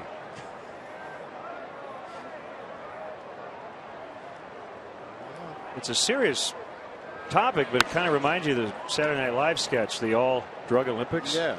Yes. Some sort of fish tranquilizer. Jeez. What's next? Wells goes 1, 2, 3 in the 6th. It's 6-2 Cincinnati.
$5,000 children 13 and younger get an exclusive Chicago Cubs plush bear from Build-A-Bear Workshop, compliments of Pepsi. For more info and to purchase tickets, visit Cubs.com, because the Len and Bob Bears need a friend. You got to make sure you get the new giveaway.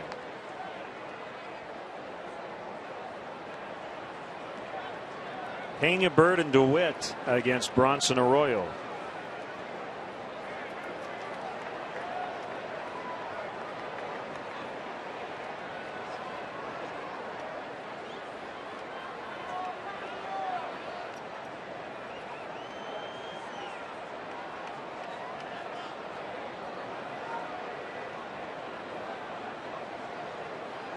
Dan Uggla did extend his hitting streak to 28 today.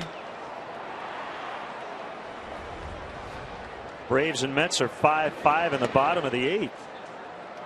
Freddie Freeman 0 for 4 as he tries to get to 21 in a row. But he may get a couple extra at bats. We'll see.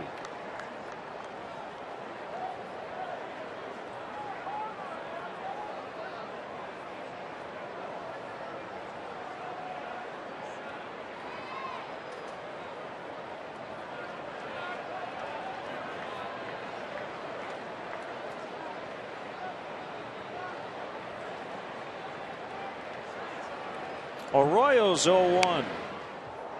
Check swing and a foul back. The national game tonight as the Yankees and Red Sox at Fenway. Boston yesterday snapping the Yanks' 8-game winning streak, so they're tied for first going into that big matchup tonight. Boston's 9-2 against the Yankees. How about CC Sabathia this year? He's 16-6, but he's 0-4 against the Red Sox, with a high ERA. Yankees and Red Sox on a national TV game? Can what you a believe shock. It? Starts at about 7 o'clock our time and probably will finish around midnight. Well, they always go about 3:50 no matter what. Two very patient offenses. Swing and a miss, strike 3. Not only in the batter's box, but getting to the batter's box. between pitches. Slow-paced games between those two powerhouses. Elevated fastball at 90. That's about as good as you'll see from Bronson Arroyo at this stage. As I mentioned earlier, as long as he keeps it out of the middle of the plate, he can still be a very effective pitcher.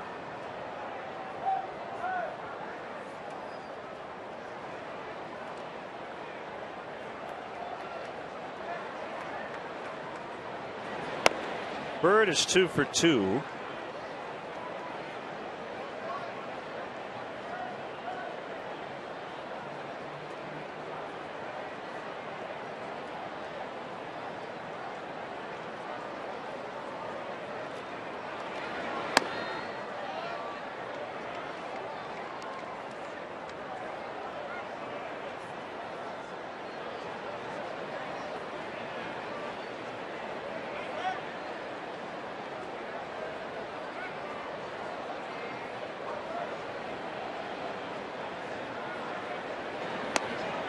That's a strike, 2-1.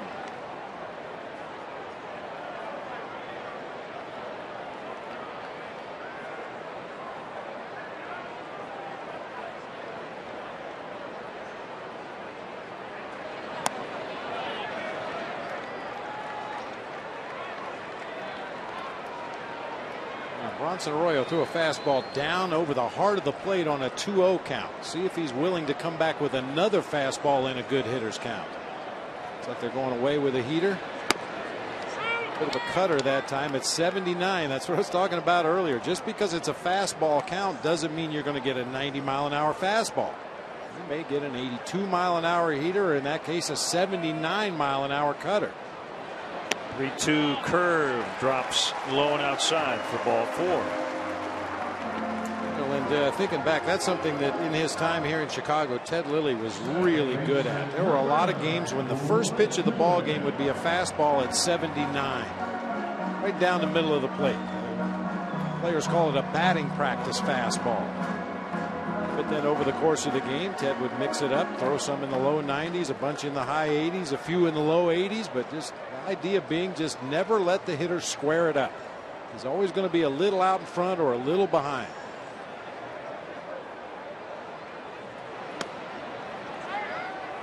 0-1 to Blake DeWitt.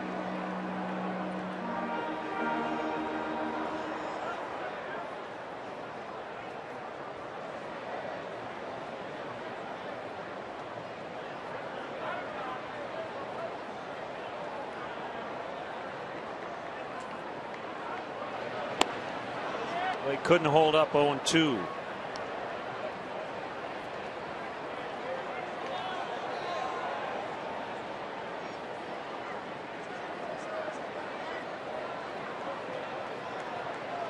Arroyo due to lead off the 7th. And if the score remains the same, he'll probably take the at bat, continue on.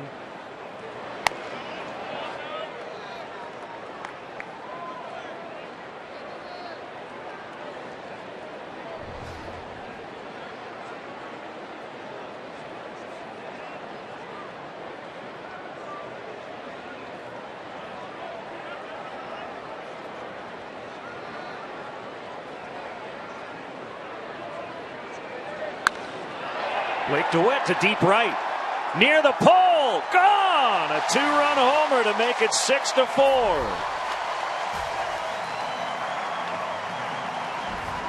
A line drive home run. Cubs with 2 of them today.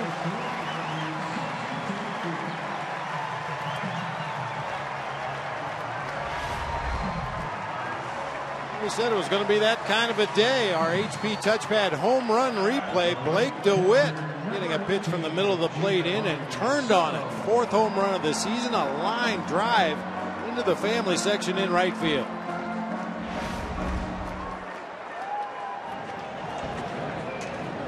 So he's gotten Arroyo twice this year.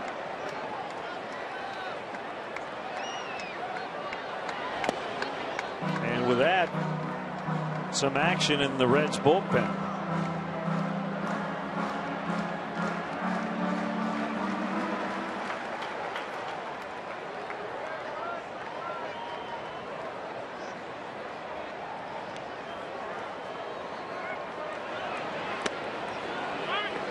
Now there's a curve in for a strike. 1-1 on Soto.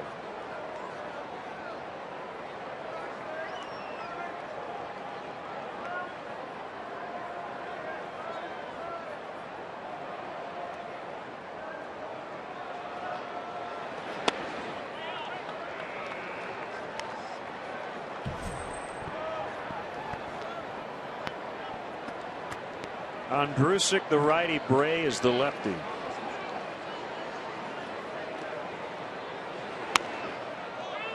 High strike that time, 2-2. Samardzija for the Cubs.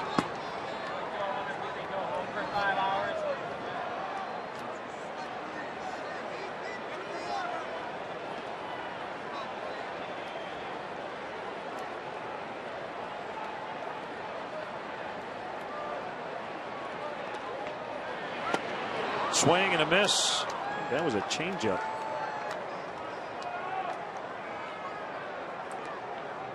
Occasionally, with nobody on base, if the catcher calls for a fastball, Arroyo will change speeds on his own. There's no base runner to worry about getting a jump or anything like that.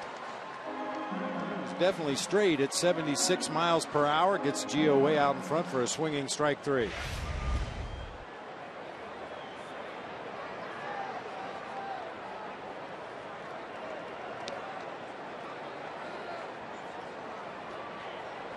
Get him now, Tyler, because I don't think you're going to see him next time up there.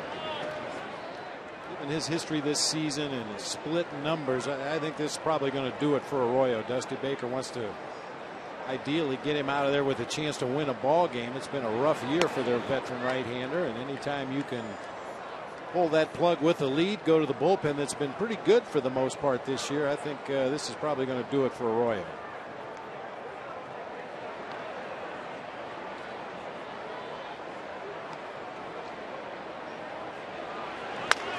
Broken bat roller right to Janisch to end the inning. Blake DeWitt in there at second today with his 4th homer of the season. Cuts the deficit in half. It's 6-4 now.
That's the one that always gets me.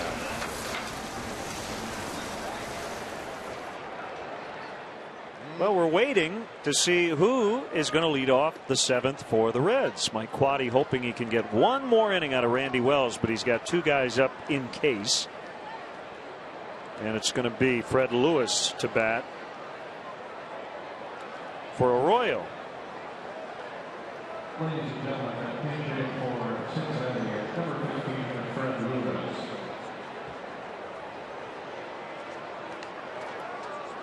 Pretty much a typical Bronson Arroyo start for the Reds today. Tap danced his way out of a couple of jams, gave up a couple of long balls, used all of his pitches from a variety of arm angles. And now will be taken down for the left-handed hitting pinch hitter Fred Lewis. Well, it hasn't gone well for Randy today. 6 runs in 6 innings starting this 7th, but that was just his 80th pitch because of the Reds' aggressiveness.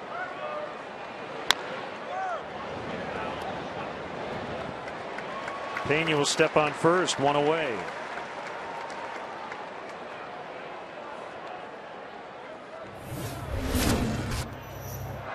Okay, the new Reds left fielder Dave Sepulveda has put on quite a defensive show out in left field, robbing Giovanni Soto. That was the man he replaced, Yonder Alonso, out there in left field, who has had some issues. And we've tried to defend him as best we can in this series, pointing out time and time again that's not his natural position, but the Reds want to get Alonso's bat in the lineup somehow. But going with the better defender, making his major league debut here at Wrigley today, and it has already paid off for Dusty Baker. Sepulveda with his first major league hit and run in the 5th inning.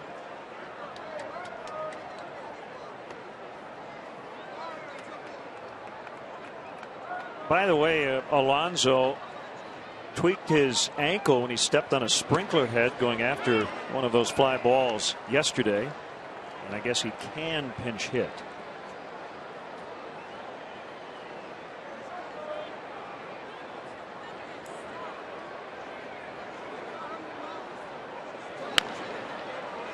Two bouncer to Aramis. And that one picked by Pena as a throw started to tail into the runner. Cubs radio voice Pat Hughes getting ready for the stretch with some help.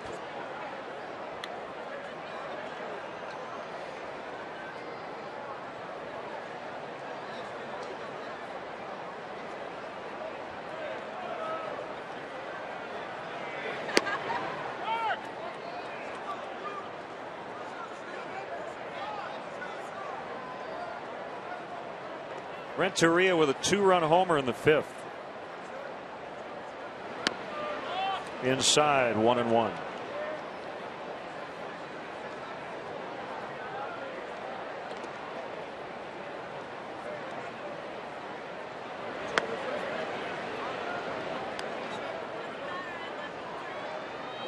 Probably it for Randy Wells. Pinch hitter will lead off the bottom of the 7th in his spot. 3-1.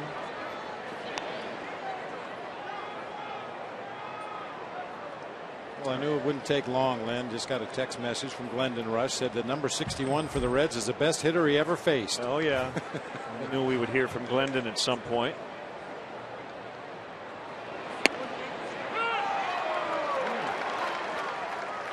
How did that one look on Pitch Tracks? Close enough. Maybe one of the red seams caught the edge of the black right there. Just enough tailing action bringing it back to the corner. It might have nipped it right there. 3-2.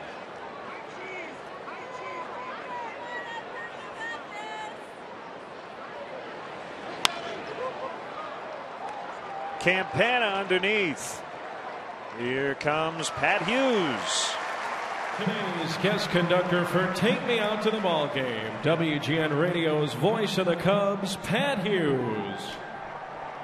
All right, nice and loud. My daughter Amber and her friend Katie are going to sing along. Here we go.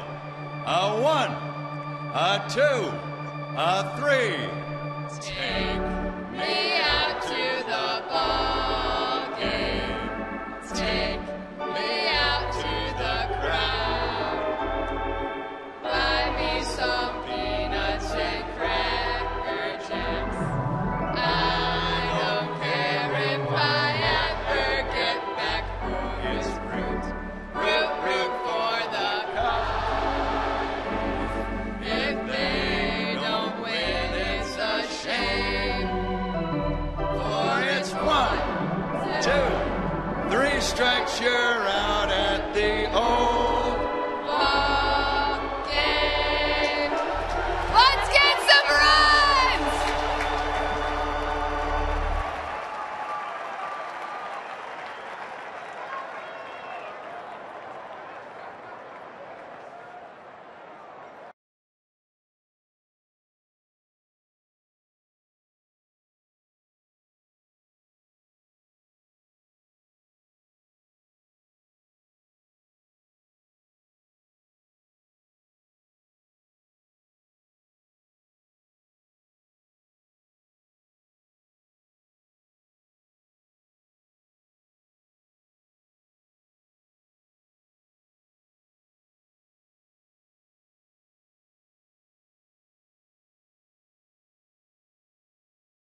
who lead the Cubs by 2.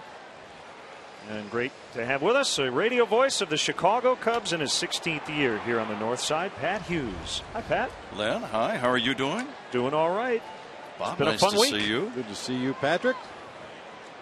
Reed Johnson batting for Randy Wells and does what he does best. He gets on base, leading off an inning. Hit by a pitch. Well, he's been a part-time player. He's already been hit 9 times this season. Right before we sang the stretch, my daughter told me she heard some fans saying, there's hundreds of great musicians here with Lollapalooza going on, and we have to listen to Pat Hughes. So it just filled me with confidence before the performance, Len. See, we view it otherwise, Pat. We get to listen to you. That's right. I used to say that to Harry Carey, and he would say, then you are a true music lover. Starlin Castro representing the tying run now. Leadoff man is on. Pat, we referenced the bizarre situation yesterday, and obviously Reed pinch hitting today, but the number 6 hitter in the Cubs lineup yesterday led off 5 different innings. That is unusual. And the Cubs batted only 8 times. That is extremely unusual. But Reed Johnson did a good job yesterday, was on several times, started a couple of rallies. Let's see if he starts one here today.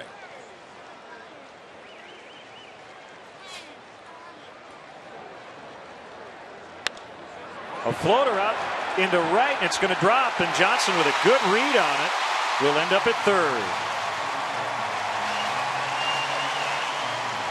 The kid just hits and hits and hits some more. Man. Johnson did get a good jump, but it's fortunate for the Cubs that Bruce bobbled that ball. He's got a great arm, and that would have been a short throw. Yeah, very short throw. He was charging it aggressively. Fortunately for the Cubs, he didn't come up with it cleanly. So in this particular case, the aggression paid off for Reed Johnson. I'll tell you, Castro squares him up. He hits line drives. Lately, he's been hitting the ball out of the ballpark. But even when he takes a bad swing, he gets base hits. It's fun to watch a guy that hot, isn't it, Len? Oh, man. It sure is. And now Tony Campana, we'll see what he tries to do here. He's going to square to bunt, and he bunts it foul. The safety squeeze. Johnson was going to track Frazier down the third base line. Thinking of Castro, Keith Moreland, and my great radio partner Keith Moreland, we talk about Castro. Not only is he hitting, now he's starting to mix in a few homers, and these are not cheap home runs. These are where the big boys hit them. A lot of people think he'll be a 15 to 20 homer guy eventually, and he's got a long way to go. He's only 21.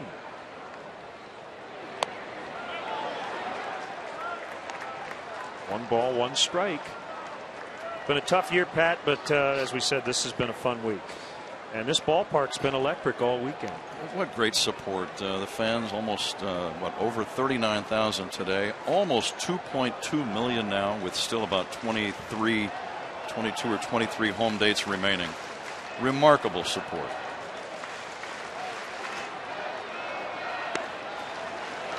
Outside, 2-1. Cubs still need, as you guys both well know, they need to rip off a whole lot more wins. Now, it's unlikely that you'll win 30 out of 40. It's possible, though, and it's happened in the past. We've seen it in baseball history many times. But that's what you got to hope for if you're the Cubs right now.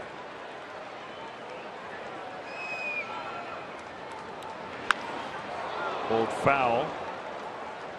Big night coming up Wednesday, as the Cubs will unveil a statue of your longtime broadcasting partner and Cubs legend Ron Santo. His whole family will be here.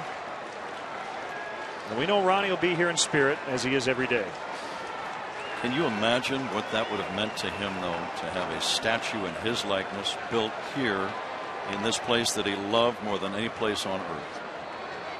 I've been thinking about him a lot lately. Yep. Pulled into right, base hit. Johnson in, Castro holding at second.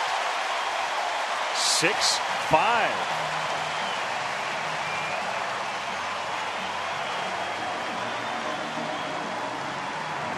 Can't wait to see the statue, too. I don't have any idea exactly what it will be. There's a rumor that it's going to be of him playing defense scooping up a bunt and kind of making that off-balance throw. There's another rumor going around, unconfirmed, that it's going to be of his hairpiece catching on fire. Be like the Olympic flame. They just have a constant eternal flame burning on top of his head. Now you're talking. Ramirez will come up with 2 on and nobody out. Cubs trailing now by only 1.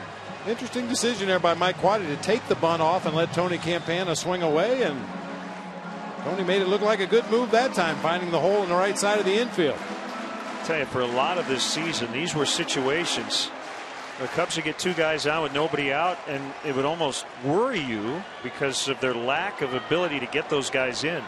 Lately, they've been getting it done.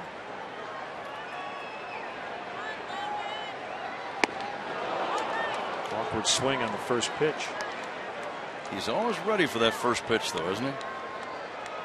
Well, and unfortunately, the league has seen Aramis Ramirez and what he has done against that first pitch this year, so rarely does he get a good pitch to hit now on the first delivery of an at bat.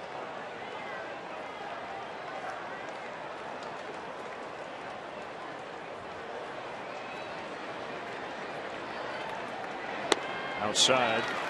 Pat, you have had a busy offseason in spring and now summer, preparing a wonderful book on the life and career of Ron Santo, Perfect 10, along with Rich Wolf, and it's a great book, and I know fans have embraced it big time.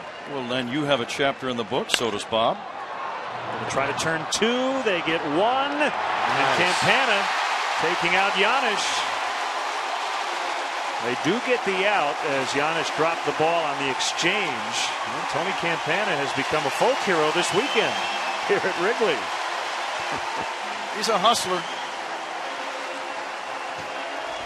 And those little things, breaking up a double play like Campana does right here with Ramirez running, this is a sure double play unless that runner at first gets on the pivot man. And that's exactly what Tony Campana does. A clean, hard slide right over the bag at second. Taking out Paul Giannis, no opportunity to complete the double play whatsoever, extending the inning here for the Cubs offensively.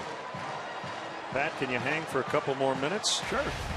Pat Hughes with us as the Cubs are rallying. They have 1, and they have the tying run at third with 1 out. Honda called to the pen. Bill Bray against Carlos Pena when we come back.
Pena. Starlin Castro represents the tying run at third. Aramis Ramirez over at first.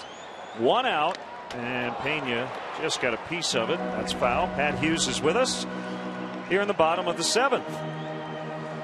Pat, if fans want to get their hands on a perfect 10, how can they do so? Thanks, Len. It's available in all kinds of stores. Walgreens, Jewel Food Stores, Benny's Beverage Depot, all over Illinois. But if you live outside of Illinois, you can go to the website and they'll ship it right to your residence. Go to ronsantobook.com. ronsantobook.com. Ron Santo, a perfect 10. Lots of great stories. And again, you and Bob both contributed a chapter. I guarantee if you love Ron Santo, you will laugh repeatedly during the book. There are certain things that will probably make you cry, but if you were a fan of Ronnie, I promise you'll like this book. ronsantobook.com.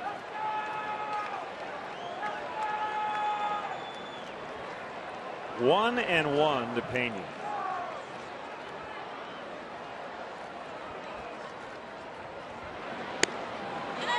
Outside corner. Pat, did you learn anything about your longtime partner in the process of editing, writing, compiling this book? I did. I think I did. A lot of the stuff, actually some painful stuff from when he was a young man. He had a very difficult childhood, came from a broken home, and his father was a difficult man, so I learned that. Ron didn't talk a lot about it. But he had an extraordinary life when you think about it. There's never, ever been anyone quite like Ron Santo. All-star ball player, one of the most popular broadcasters in Cubs history. He was a champion for fighting diabetes and for raising money for the research for JDRF. And then the remarkable way that he handled all of his physical problems at the end of his life. There's never really been anyone quite like him. And I don't think there ever will be another guy ever like Ron Santo. You're right. Big 1-2 pitch here. Now 2-2. And he was a natural guy.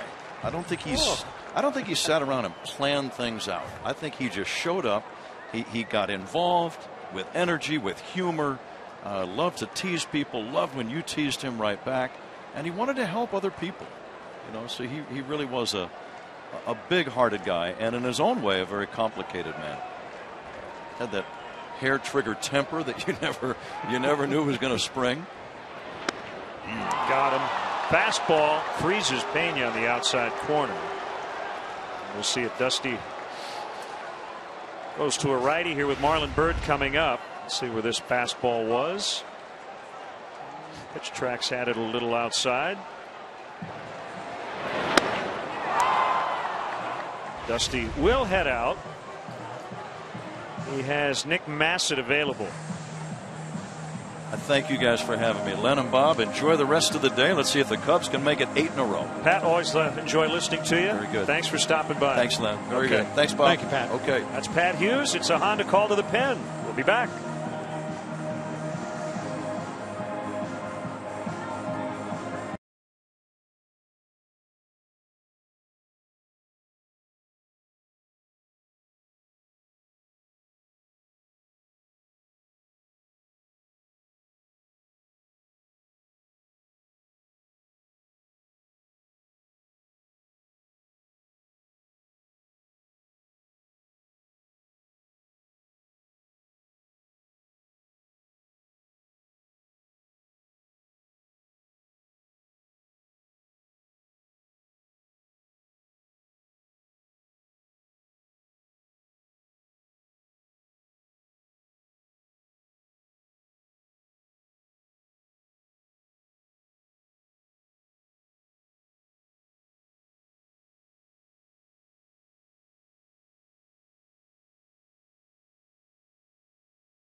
Baker playing the matchups as Bray did his job striking out Pena. Now Nick Massett will face Marlon Byrd with 2 outs.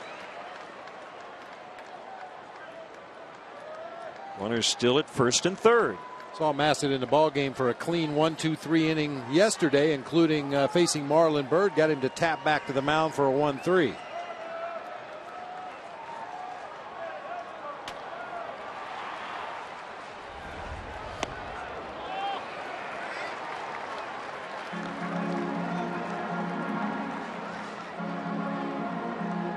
Proverbial golden opportunity. First 3 guys got on in this inning. They have scored 1, but they're still 1 short. In the game total section, trailing 6-5. Low and outside, 2-0. Blake DeWitt is on deck.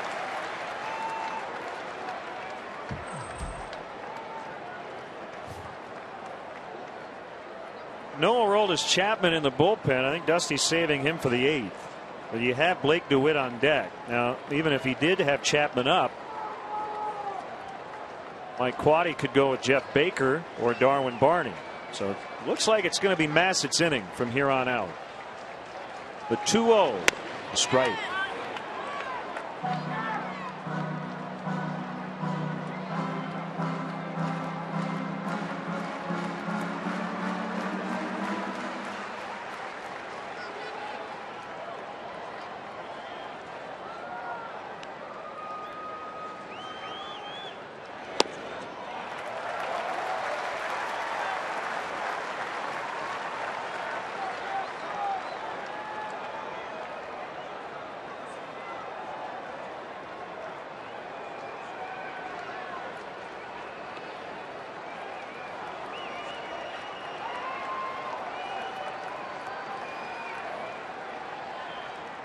Kick and a 3-1 fastball. Ground ball gets past Frazier. Left field corner.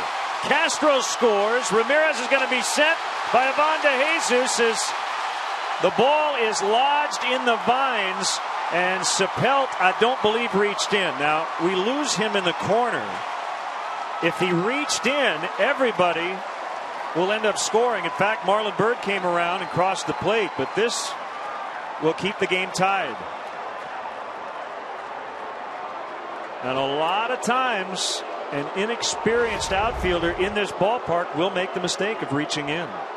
Well, the real mistake there was Nick Massett challenging Marlon Byrd with a fastball on the inner third of the plate. He absolutely smokes it past Frazier at third base. As you said, we kind of lost sight of it as it got down into that left field corner. But judging from the length of the delay, it had to bounce up into the vines. Sapelt does exactly the right thing. Raise your hands. Don't go in there after the ball, because at that point it is a live ball and everybody on base is alive. 6-6. Here's Blake DeWitt. They will walk him intentionally to get to Giovanni Soto.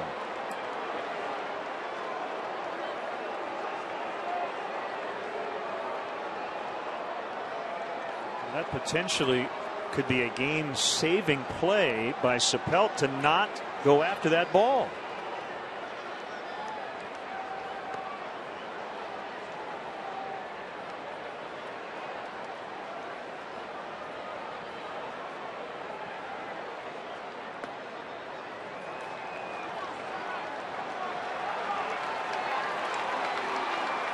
Brian Price will come out. They'll talk some strategy.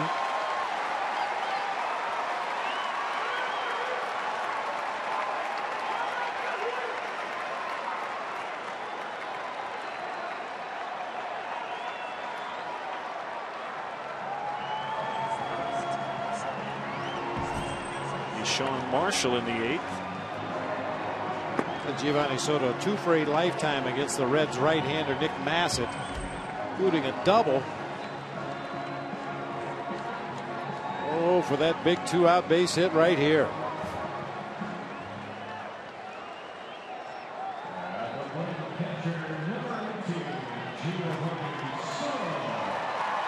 You know what, Len? Giovanni Soto has yet to hit a grand slam in his major league career. Really? Yeah.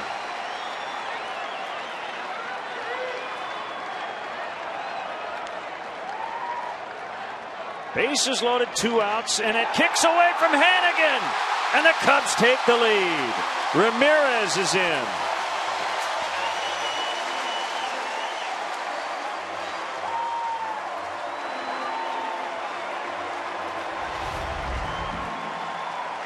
Hannigan, normally a very sure-handed defender, really got buffaloed by that breaking ball that hit way out in front of home plate. Oh, the second wild pitch this season for Nick Massive. It comes at a great time for the Cubs.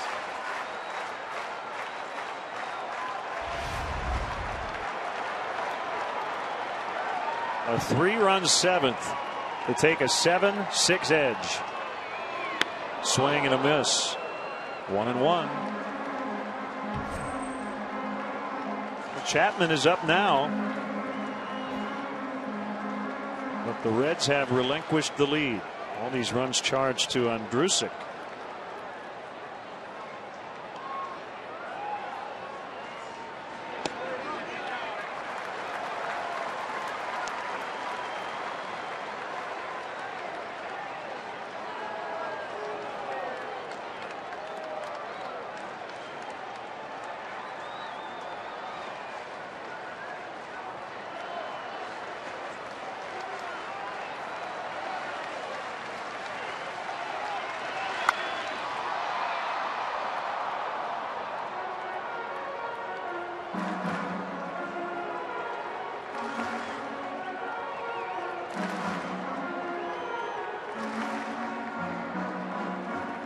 Cubs trailed 6-2 going to the bottom of the 6th. Blake DeWitt hit a 2-run homer, and they have added 3 more here in the 7th.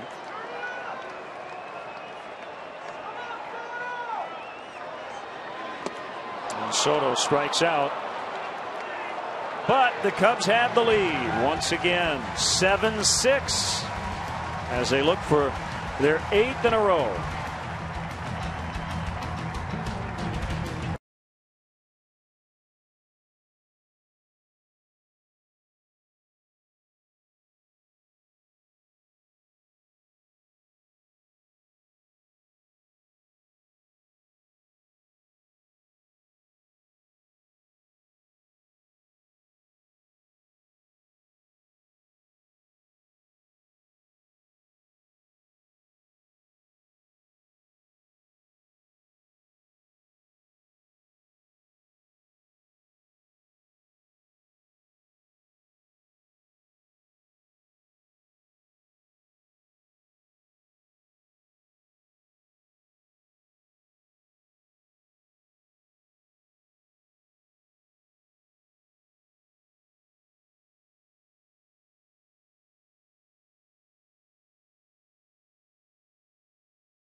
Has been a common occurrence during this winning streak. He got hit by a pitch. Cubs would go on to score 3 times. Darwin Barney comes in as part of a double switch. He'll play second. DeWitt is out. Marshall goes into that spot in the lineup. Barney will bat 9th, meaning he will bat second in the bottom of the 8th. And guess who can get the win?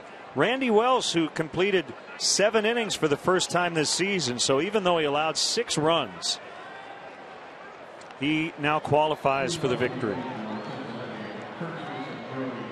Very easy to play the what-if game in baseball, but I think back to that double play that Tony Campana broke up to keep the inning going. Rather than a double play, it was just 1 out.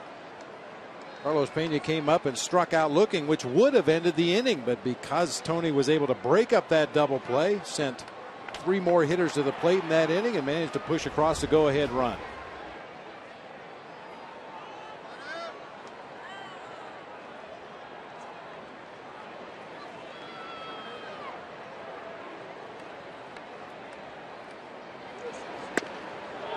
Side on Joey Votto.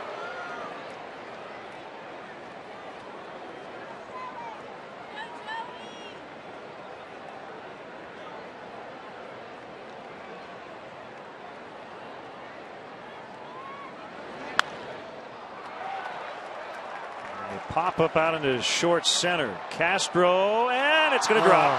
Marlon Byrd slipped as he called off Castro. Well, you had a sun-aided hit for the Cubs earlier today. In fact, it was Marlon Byrd who doubled on a ball dropped by Drew Stubbs. This time a little slippage in the outfield. And it's a double for Votto. You saw Marlon was calling for it, but he loses his footing right there at the end of the play. Just can't stay with it. Castro is waving his arm. He was camped underneath the ball, but once he hears Marlon Byrd call him off, he gives way. Unfortunately, Marlon lost his footing. That one will drop for a double.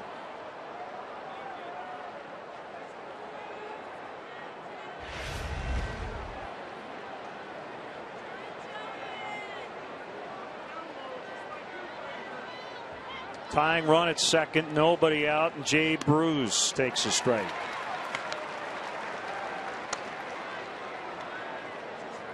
And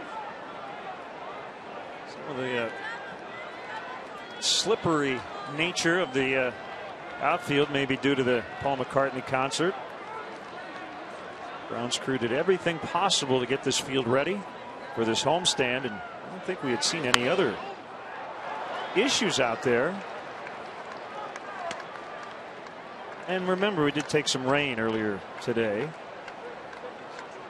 and yesterday too. Yeah, that's one of those tricky plays too, Lynn. You could clearly see Starlin Castro was under the ball waving his arms. It would have been a very routine catch for him, but part of your pop-up priority drills going all the way back to spring training. Infielders are taught to go after it until you hear an outfielder call you off, and it was very apparent that Marlon Byrd was calling for it. Unfortunately, just lost his footing as he tries to slow down right here, get underneath the ball and make the play. The left foot goes first, just can't keep his feet underneath him. Marshall would love a strikeout here. And the pitch to Bruce. Hit foul into the upper deck, back of third. Paid crowd today, another big one, 39,619.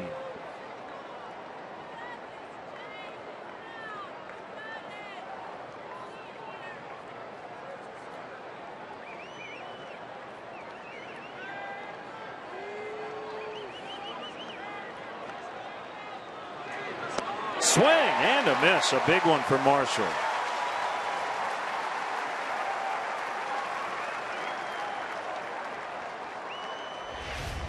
Not only gets the out, but keeps that runner at second base. Big sweeping breaking ball at 77. Started off the plate inside, ended up off the plate outside. Very defensive swing that time by Bruce.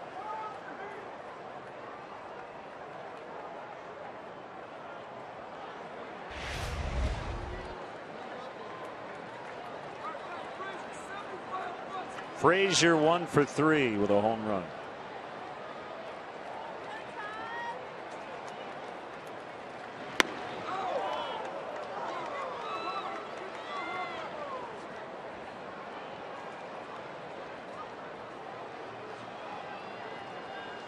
Three of his home runs have come over the last week.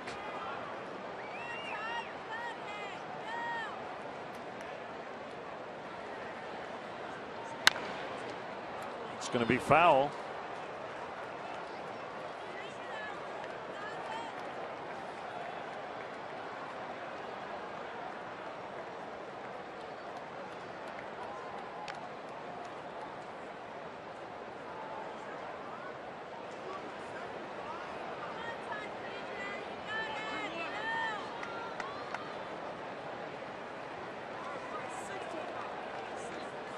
His first career home run was last Sunday off Barry Zito.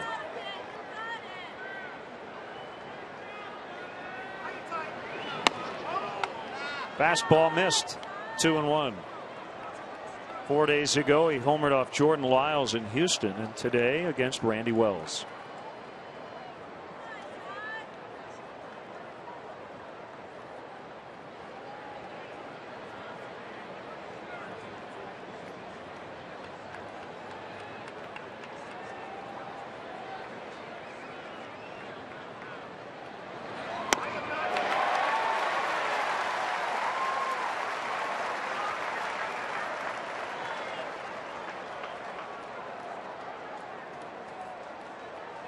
We talked about Frazier in the first game of this series. He has tremendous power. However, his swing can get a little long at times. Sean Marshall rushed him upstairs with a fastball that time, got the swing and a miss.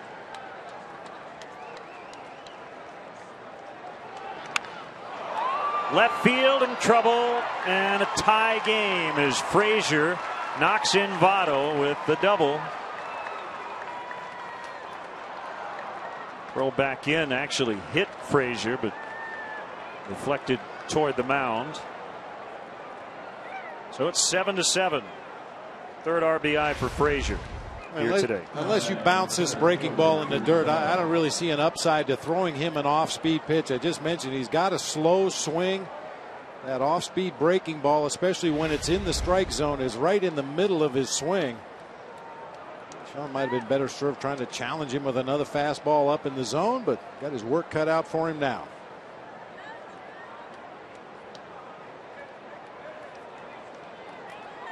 Stubbs came in just under 340 against lefties.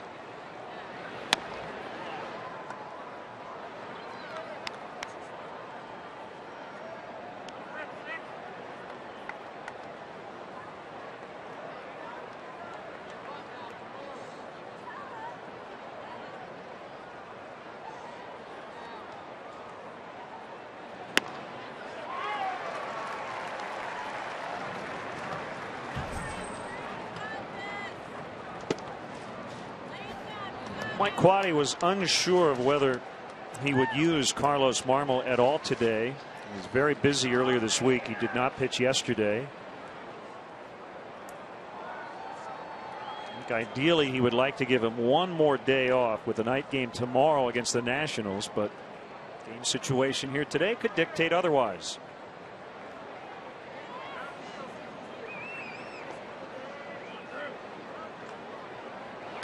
Inside and almost hit him on a fastball. 2-1.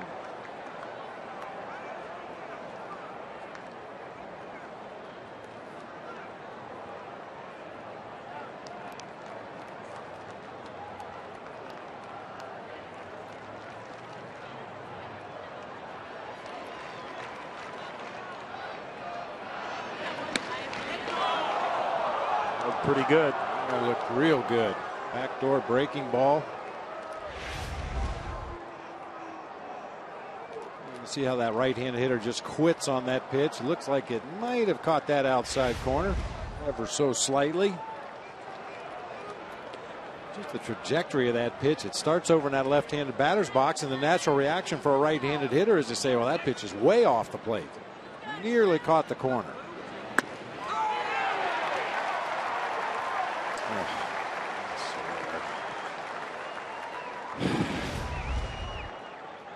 Now, number 4 is a ball. And number 5 is a strike. A little makeup.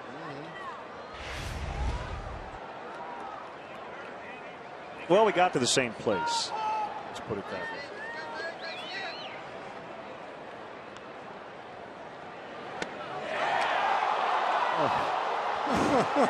way. All 4.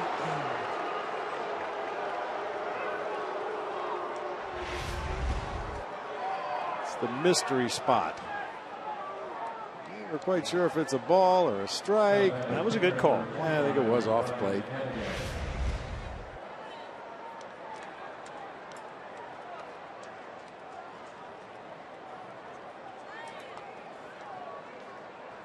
But you can see how catchers and pitchers and hitters can get upset with an umpire. It was a strike one time, it wasn't a strike the next time, then it's a strike again, then it's not a strike. Tough enough to hit in the big leagues without the vaporous strike zone. Well, Marshall continues to pound the outside corner. Cubs in double play depth all around.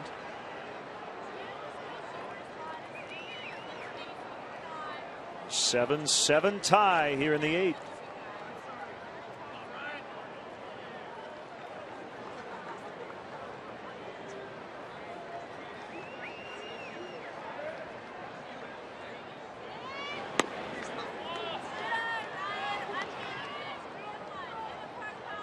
But the White Sox, they swept the Twins after getting swept by the Yankees. And into Minnesota Today, a 7-0 shutout. Peavy and Thornton combined on a 4-hit shutout for the Sox.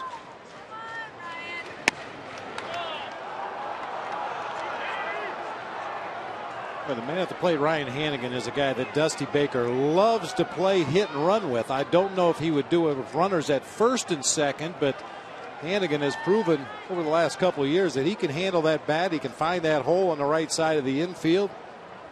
And his split numbers would tell you he's much better with runners on base, a 298 hitter this year as opposed to 207 with nobody on base.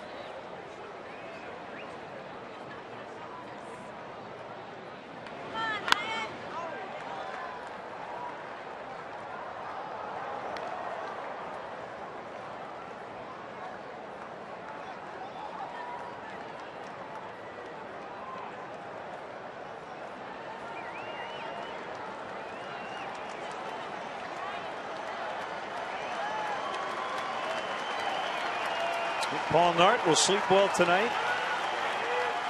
It's been a long day back there. A little respite now. Late afternoon. The clouds have helped out a little bit here. Sun not a factor. As Marshall ready for a 2-2 on the hands of Hannigan. Grounded foul behind the plate.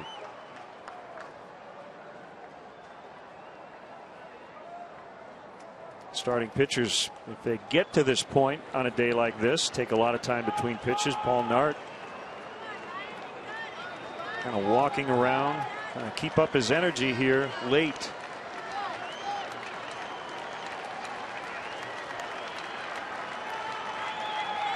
Another 2-2 and a base hit. Frazier coming around. Here's a throw by Colvin. Late. 8-7 Cincinnati on an RBI single by Ryan Hannigan.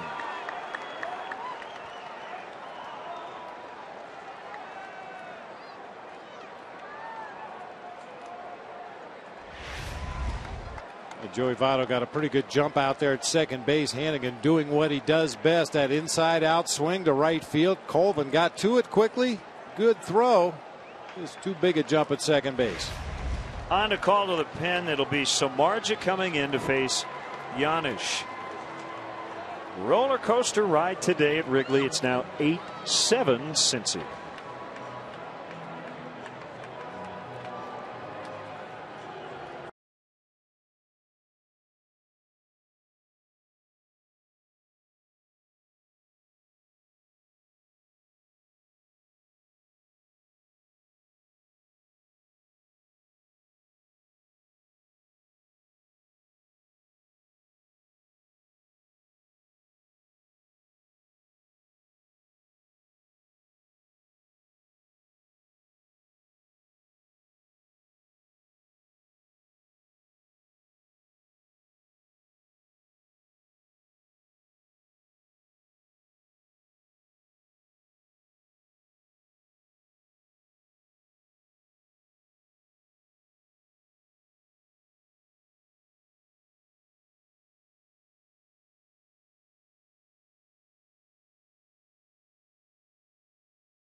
Two runs in for the Reds against Sean Marshall.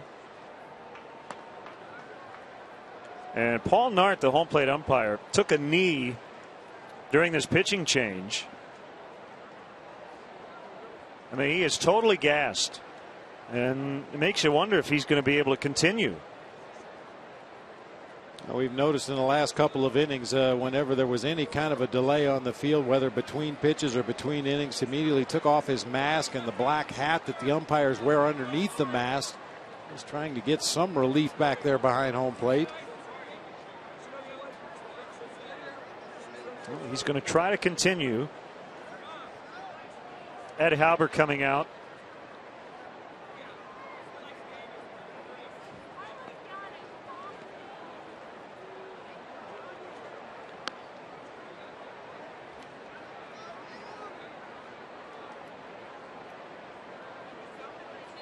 We've documented throughout the afternoon how much perspiration that Paul Nart has lost in this game. It started with just the bottom of his shirt in the front. It spread to the backside. Now he is completely soaked.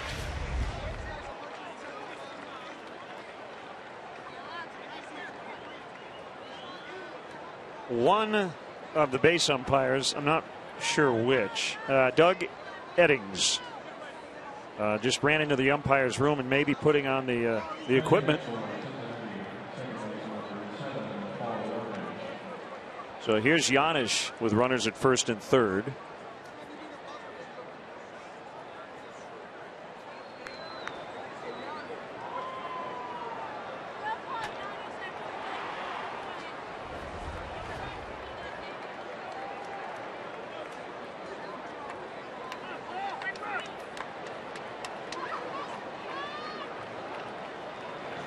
A pitch out, nothing doing from the Reds.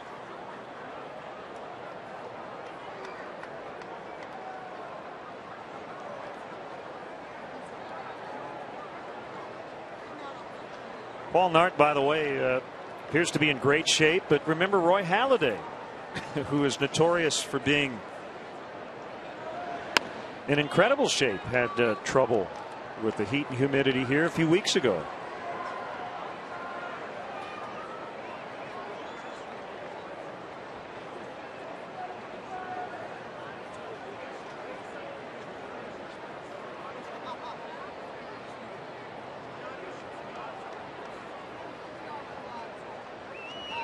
Kick and the 2-0 pitch fouled back 2-1.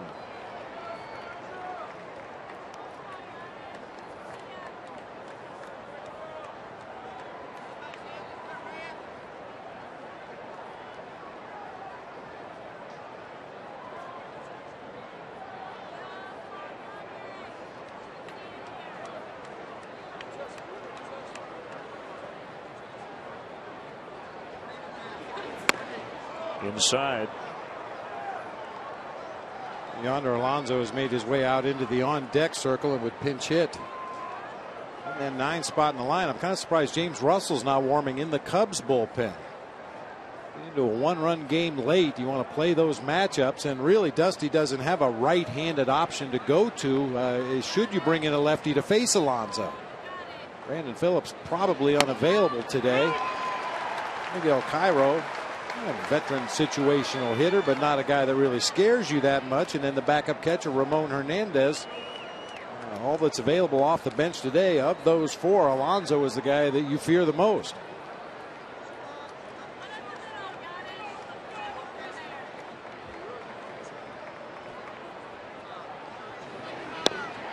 Ball 4. And that loads the bases.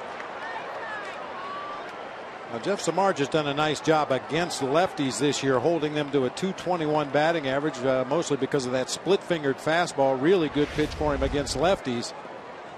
But James Russell's a left-handed specialist. That's what he does, and he's done a great job of it this year. Here's Alonso.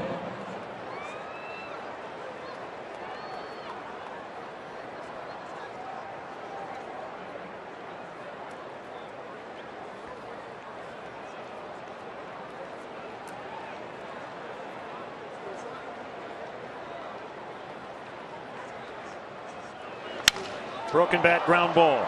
Throw goes to the plate. They get one relay in time. 5-2 to 3. A double play.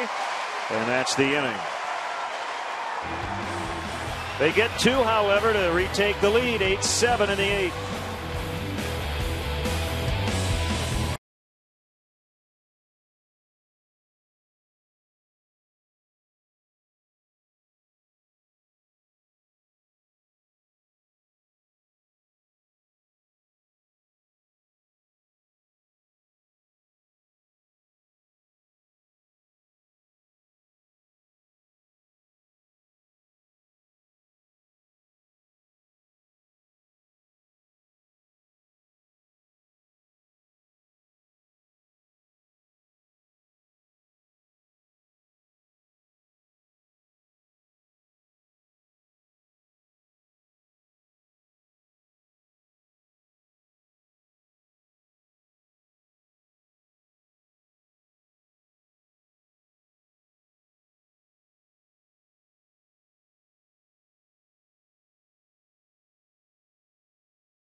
Paul Nard was that he was not doing well back there behind the plate.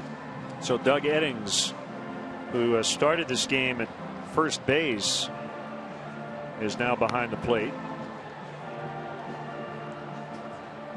And Jeff Baker is going to bat for Colvin against this. To say hard throwing lefty would be an understatement.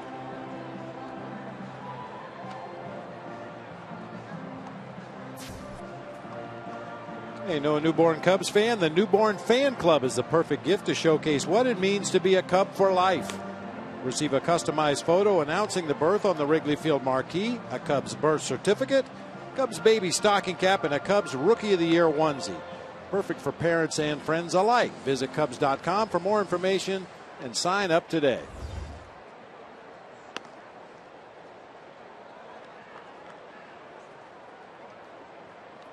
Chapman, that notorious fastball, approaches triple digits, throws easy 98, and he throws a slider, although the slider we saw in the ball game the other day really doesn't break at all. It just serves as an off-speed pitch to go along with that explosive fastball. Gave up a 2-out base hit to Starlin Castro. That snapped his hitless streak on Friday at 10 1/3 innings. It was the longest single season hitless streak by a Reds reliever since Chuck McElroy went 11 1/3 without allowing a hit back in 1994. That according to Elias. 1-0 on the pinch hitter Baker. Fastball pedestrian for him at 95. I took a little off and just guided it up there to the inside corner.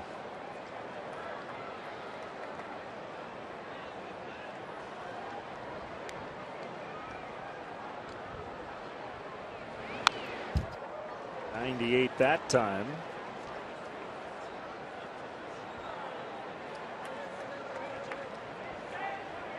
We wondered early if it would be one of those days, and the answer was yes. It has been. A lot of offense.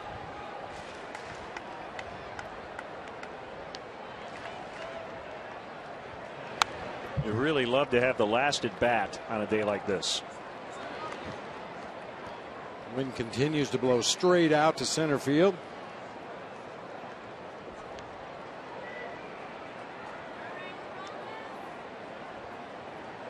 Chapman is 23, born in Cuba, now makes his off-season home in Miami Beach, Florida.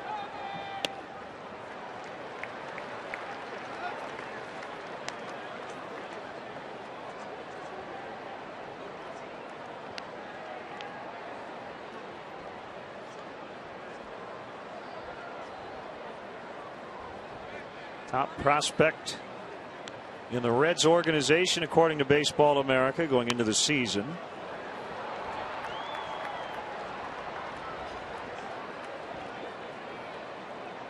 Throwing a couple sliders in this sequence to Jeff Baker. A little better movement on it today. I think perhaps he was trying to overthrow it when we saw him a couple of days ago. The ball just wasn't taking the break, but a slider at 90 miles an hour.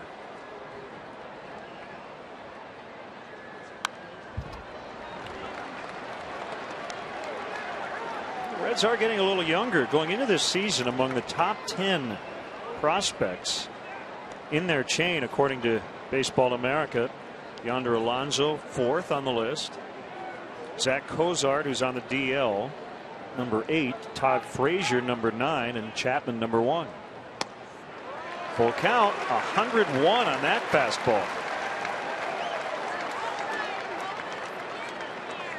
Now, scouts that spend a lot of time with the radar guns will tell you that on pitches down in the strike zone, you usually get a little bit of a hotter reading.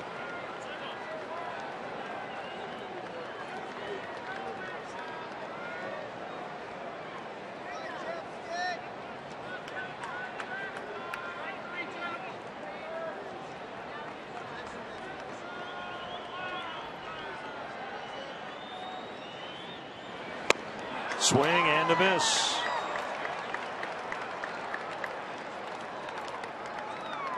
One down, and it's Darwin Barney. Good battle that time by Jeff Baker. Unfortunately, ends up chasing the ball 4 off the plate, down low and in, but you just don't have much time to react when a guy's throwing 100 miles an hour. You look close enough to Jeff Baker, unfortunately comes up empty.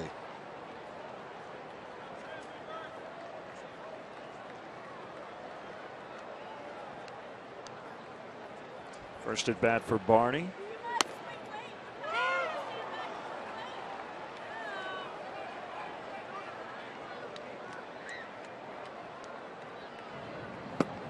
There's Marmol. Looks like he's going to get the 9th either way.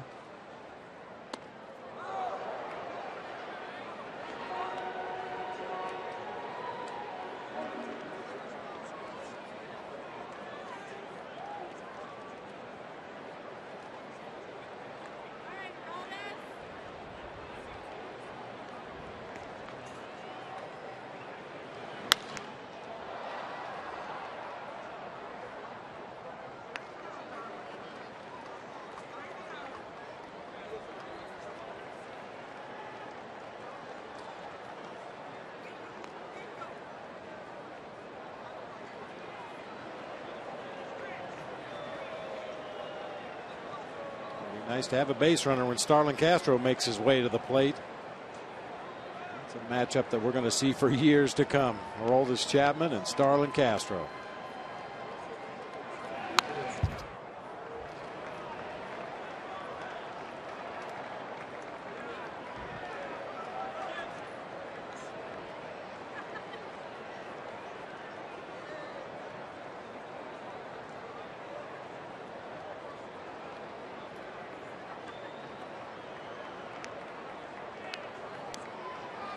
Ready now for a 1-2.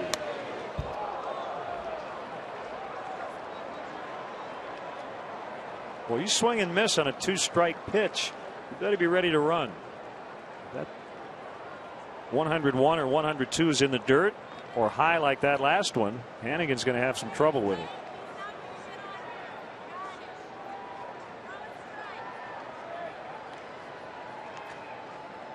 Hannigan wanted a fastball, but Chapman didn't. And did he get Barney to chase? No.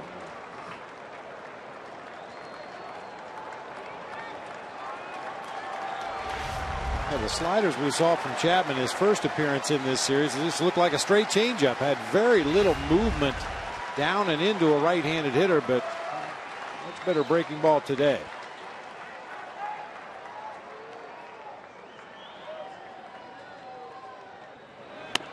He got him.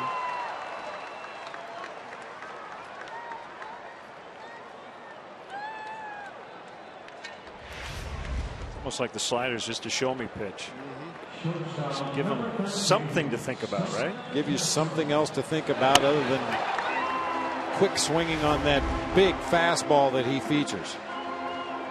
Then you have a guy like Carlos Marmol. It's just the opposite. His fastball becomes a show me pitch for the slider. 2 more hits for Castro today.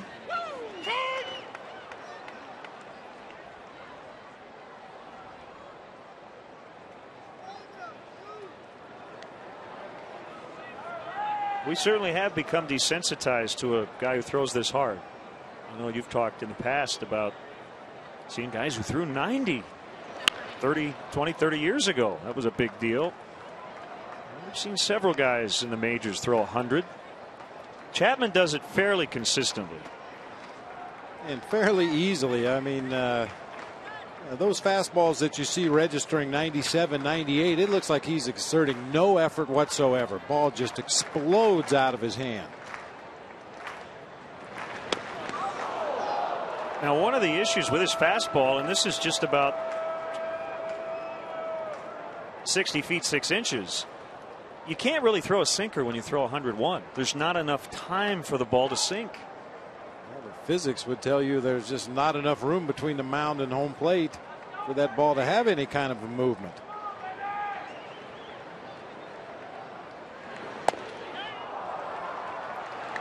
And Castro went around, and that's a 3-strikeout inning in the 8th for the impressive Aroldis Chapman.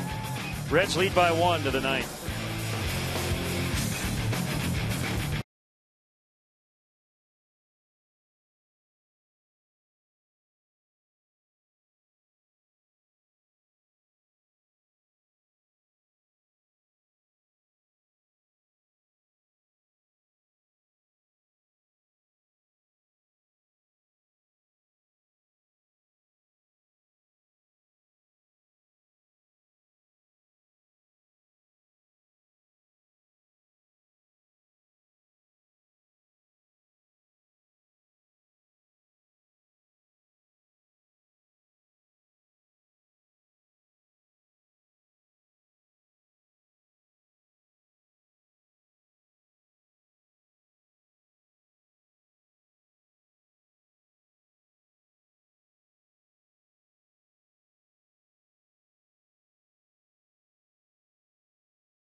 freedom to choose where you want to sit. StubHub is the official fan-to-fan ticket marketplace of the Chicago Cubs. For more information, visit Cubs.com/StubHub. Jeff Baker remains in the game in right. That's the tough Sunfield right now. And Jeff Samardzija is still in with the Cubs trailing by a run. Dave Sapelt in his big league debut is 1 for 4 with a run and some impressive defense in left. And remember the play he made on the kind of non-play. Cubs eventually took the lead, but looked like they were going to get the lead a little earlier on the game tying hit by Marlon Byrd. A heads up play by Sapelt to let that ball rest in the ivy.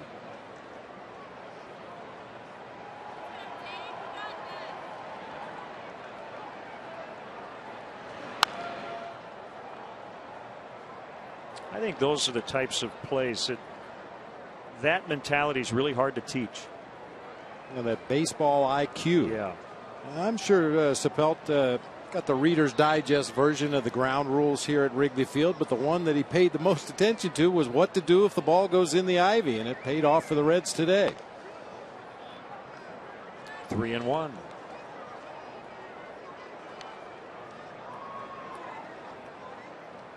Tell you what, though, Len, there have been young players making their debut here at Wrigley Field or early in their career here at Wrigley Field that have been told the same thing before the game, but in the heat of the action, when things start moving quickly, that ball goes into the ivy and they go right in after it, even though they've been told before the ball game what the ground rules are. Russell in the bullpen.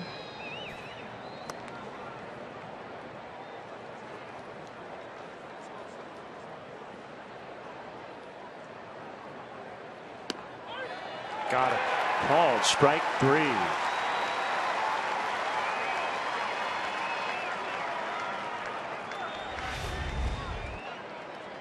His first big league hit, his first good defensive play, and gets his first big league strikeout at the hands of Jeff Samardzija, who freezes him on an inside corner fastball.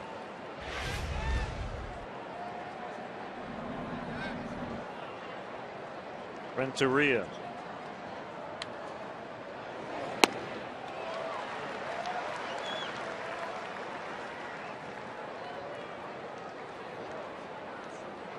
Milwaukee won again, 7-3 at Houston. Zach Greinke over Bud Norris. Prince Fielder hit his 26th homer in that one.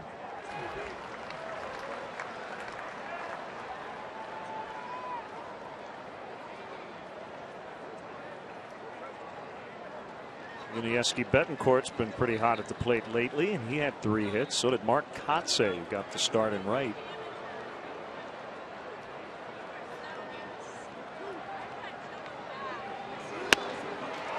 Renteria fans.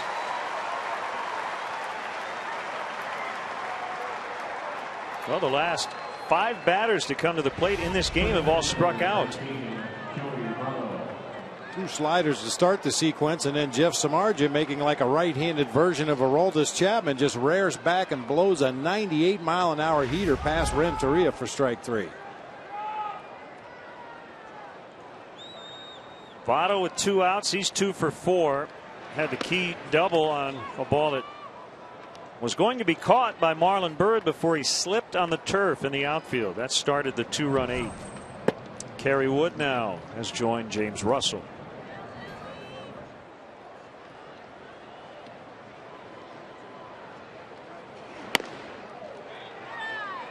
Albert Pujols making a second half surge. He's homered again for the Cardinals, his 27th of the year, and they lead the Marlins 7-4 in the bottom of the 8th. The Pirates lost again to the Padres. That's 10 in a row. 7-3 the final. Their pitching has really struggled here lately. Kevin Correa has dropped to 12-10 on the year, beaten by Matt Latos.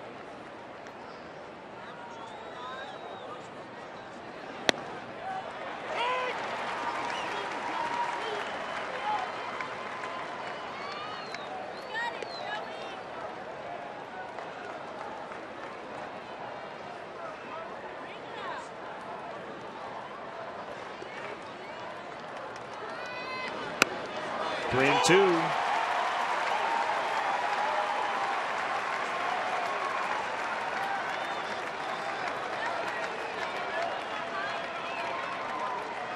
Braves got a run in the ninth, beat the Mets 6-5. Dan Uggla extending his hitting streak to 28.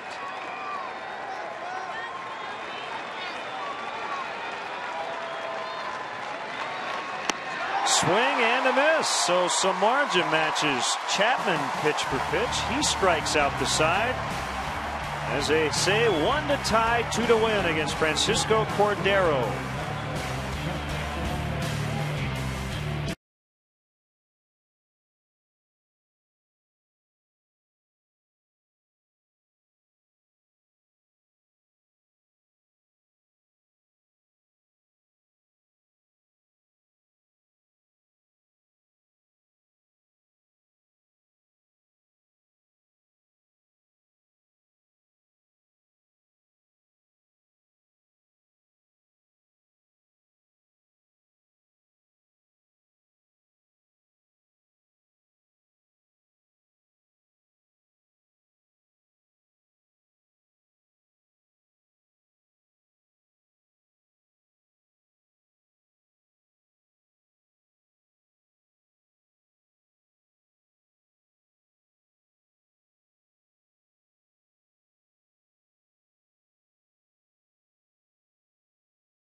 Cubs' 7-game winning streak. And here's Francisco Cordero. Trying to get his 20th save of the season and tie the Hall of Famer Goose Gossage for 18th on the all-time saves list. Would be his 310th. And Cordero with an inning of work in the ball game yesterday. The Cubs blew the Reds out. 1-2-3 inning.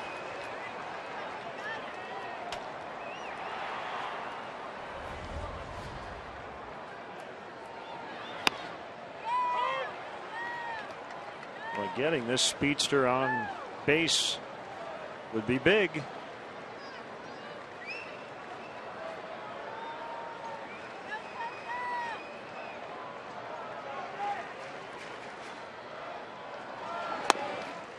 One and one. I mean, there's a lot of big at bats over the course of a ball game as you get a look at where Cordero ranks among active saves leaders. You think he can catch Rivera this year? No. This might be the biggest at bat of the game right here, though. 2-1. Find a way on there, because we know what happens when Tony Campana gets on base. It changes everything.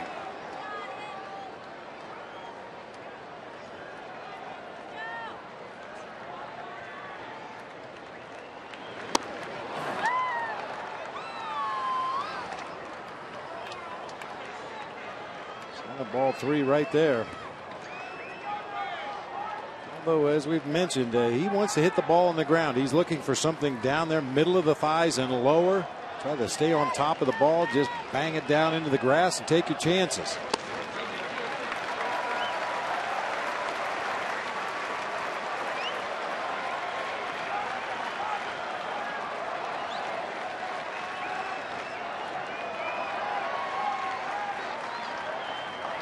Here's a 3-2 pitch, ground ball to Renteria.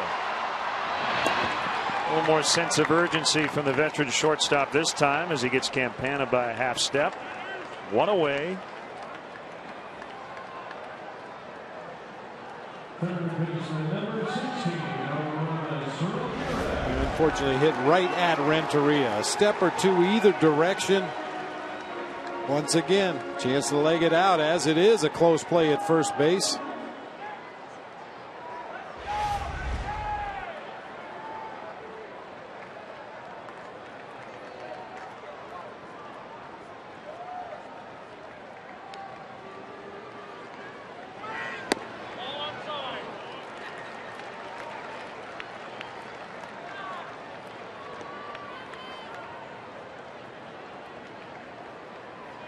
Ramirez 4 for 14 with one huge home run against Cordero, and the current Reds closer was closing games for Milwaukee. That was back in 2007. A game winner. 2-0.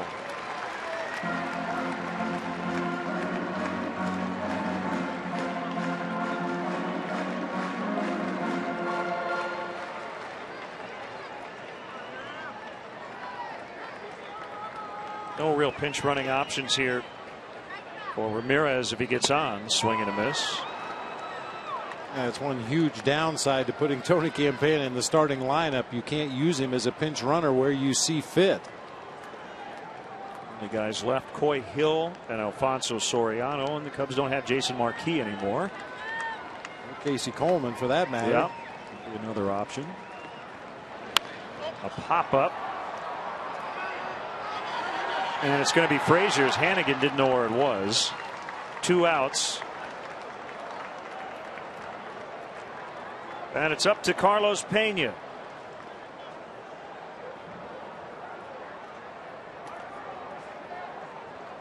First baseman number 22, Carlos. You've been in that spot as a former catcher, and the ball goes up, you don't see it, and the first thing you hear is "I got it," and you go, "Thank you." Thank you. Well, the first thing you do is listen for your own bench to let you know where the ball is, since obviously Hannigan had no idea where it was. But yeah, as soon as you hear one of your corner infielders call for it, take a big sigh of relief.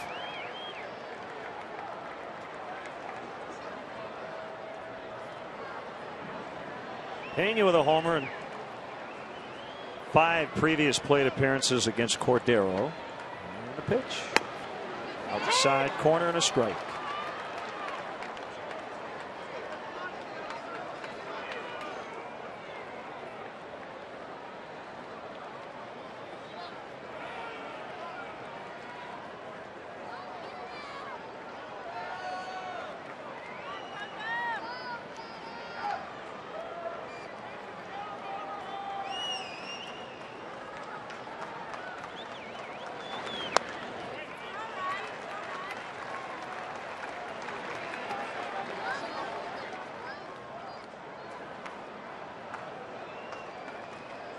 The Nationals are in tomorrow night for a 3-game series. One of the first 2 here on Comcast Sportsnet. Tomorrow night on CSN. Tuesday night on Plus.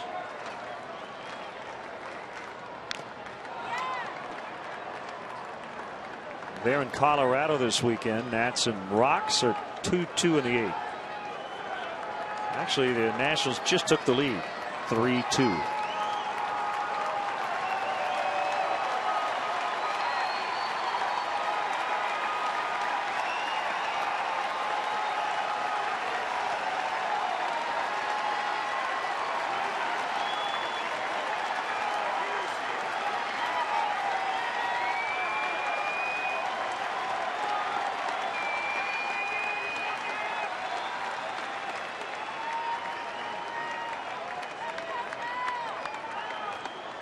Even after Pena had called timeout, Hannigan kept giving signs. He wants to know exactly what Cordero wants to throw here. Took off everything one time through. This ball in.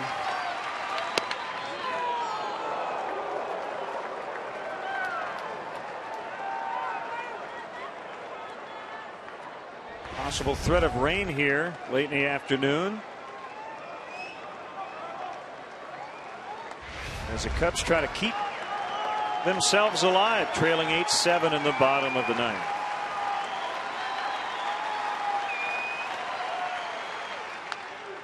Pulled on the ground. Votto underhands to Cordero, and the Reds hang on. 8-7 the final for Dusty Baker's 298th win with the Cincinnati Reds. And for the Cubs, it ends a very impressive week of baseball. They do snap their 7-game winning streak. They'll try to start a new one tomorrow night, and mention the threat of rain. The grounds crew quickly heading over to grab the tarp to protect this infield. So you may want to run to your car after this one. Looking at the radar, there's some storms on the way from the northwest. Got this one in just in time. Unfortunately, did not end well for the Cubs today. Our GMC player of the game, we're going to give it to Todd Frazier, who had a 2-run homer in the 4th and later tied the game with a double, and he would eventually score the winning run. Well, the Cubs are getting a look at the future of this Reds organization in this series. Frazier, Yonder Alonso, a couple of other, Aroldis Chapman, good-looking young pitchers, but Frazier the guy for the Reds today. You say down goes Frazier all weekend, and I was unable to do it. Well, that'll do it for our game coverage. Stay tuned. Coors Light post-game live is coming up. Your final score today, the Reds 8, the Cubs 7.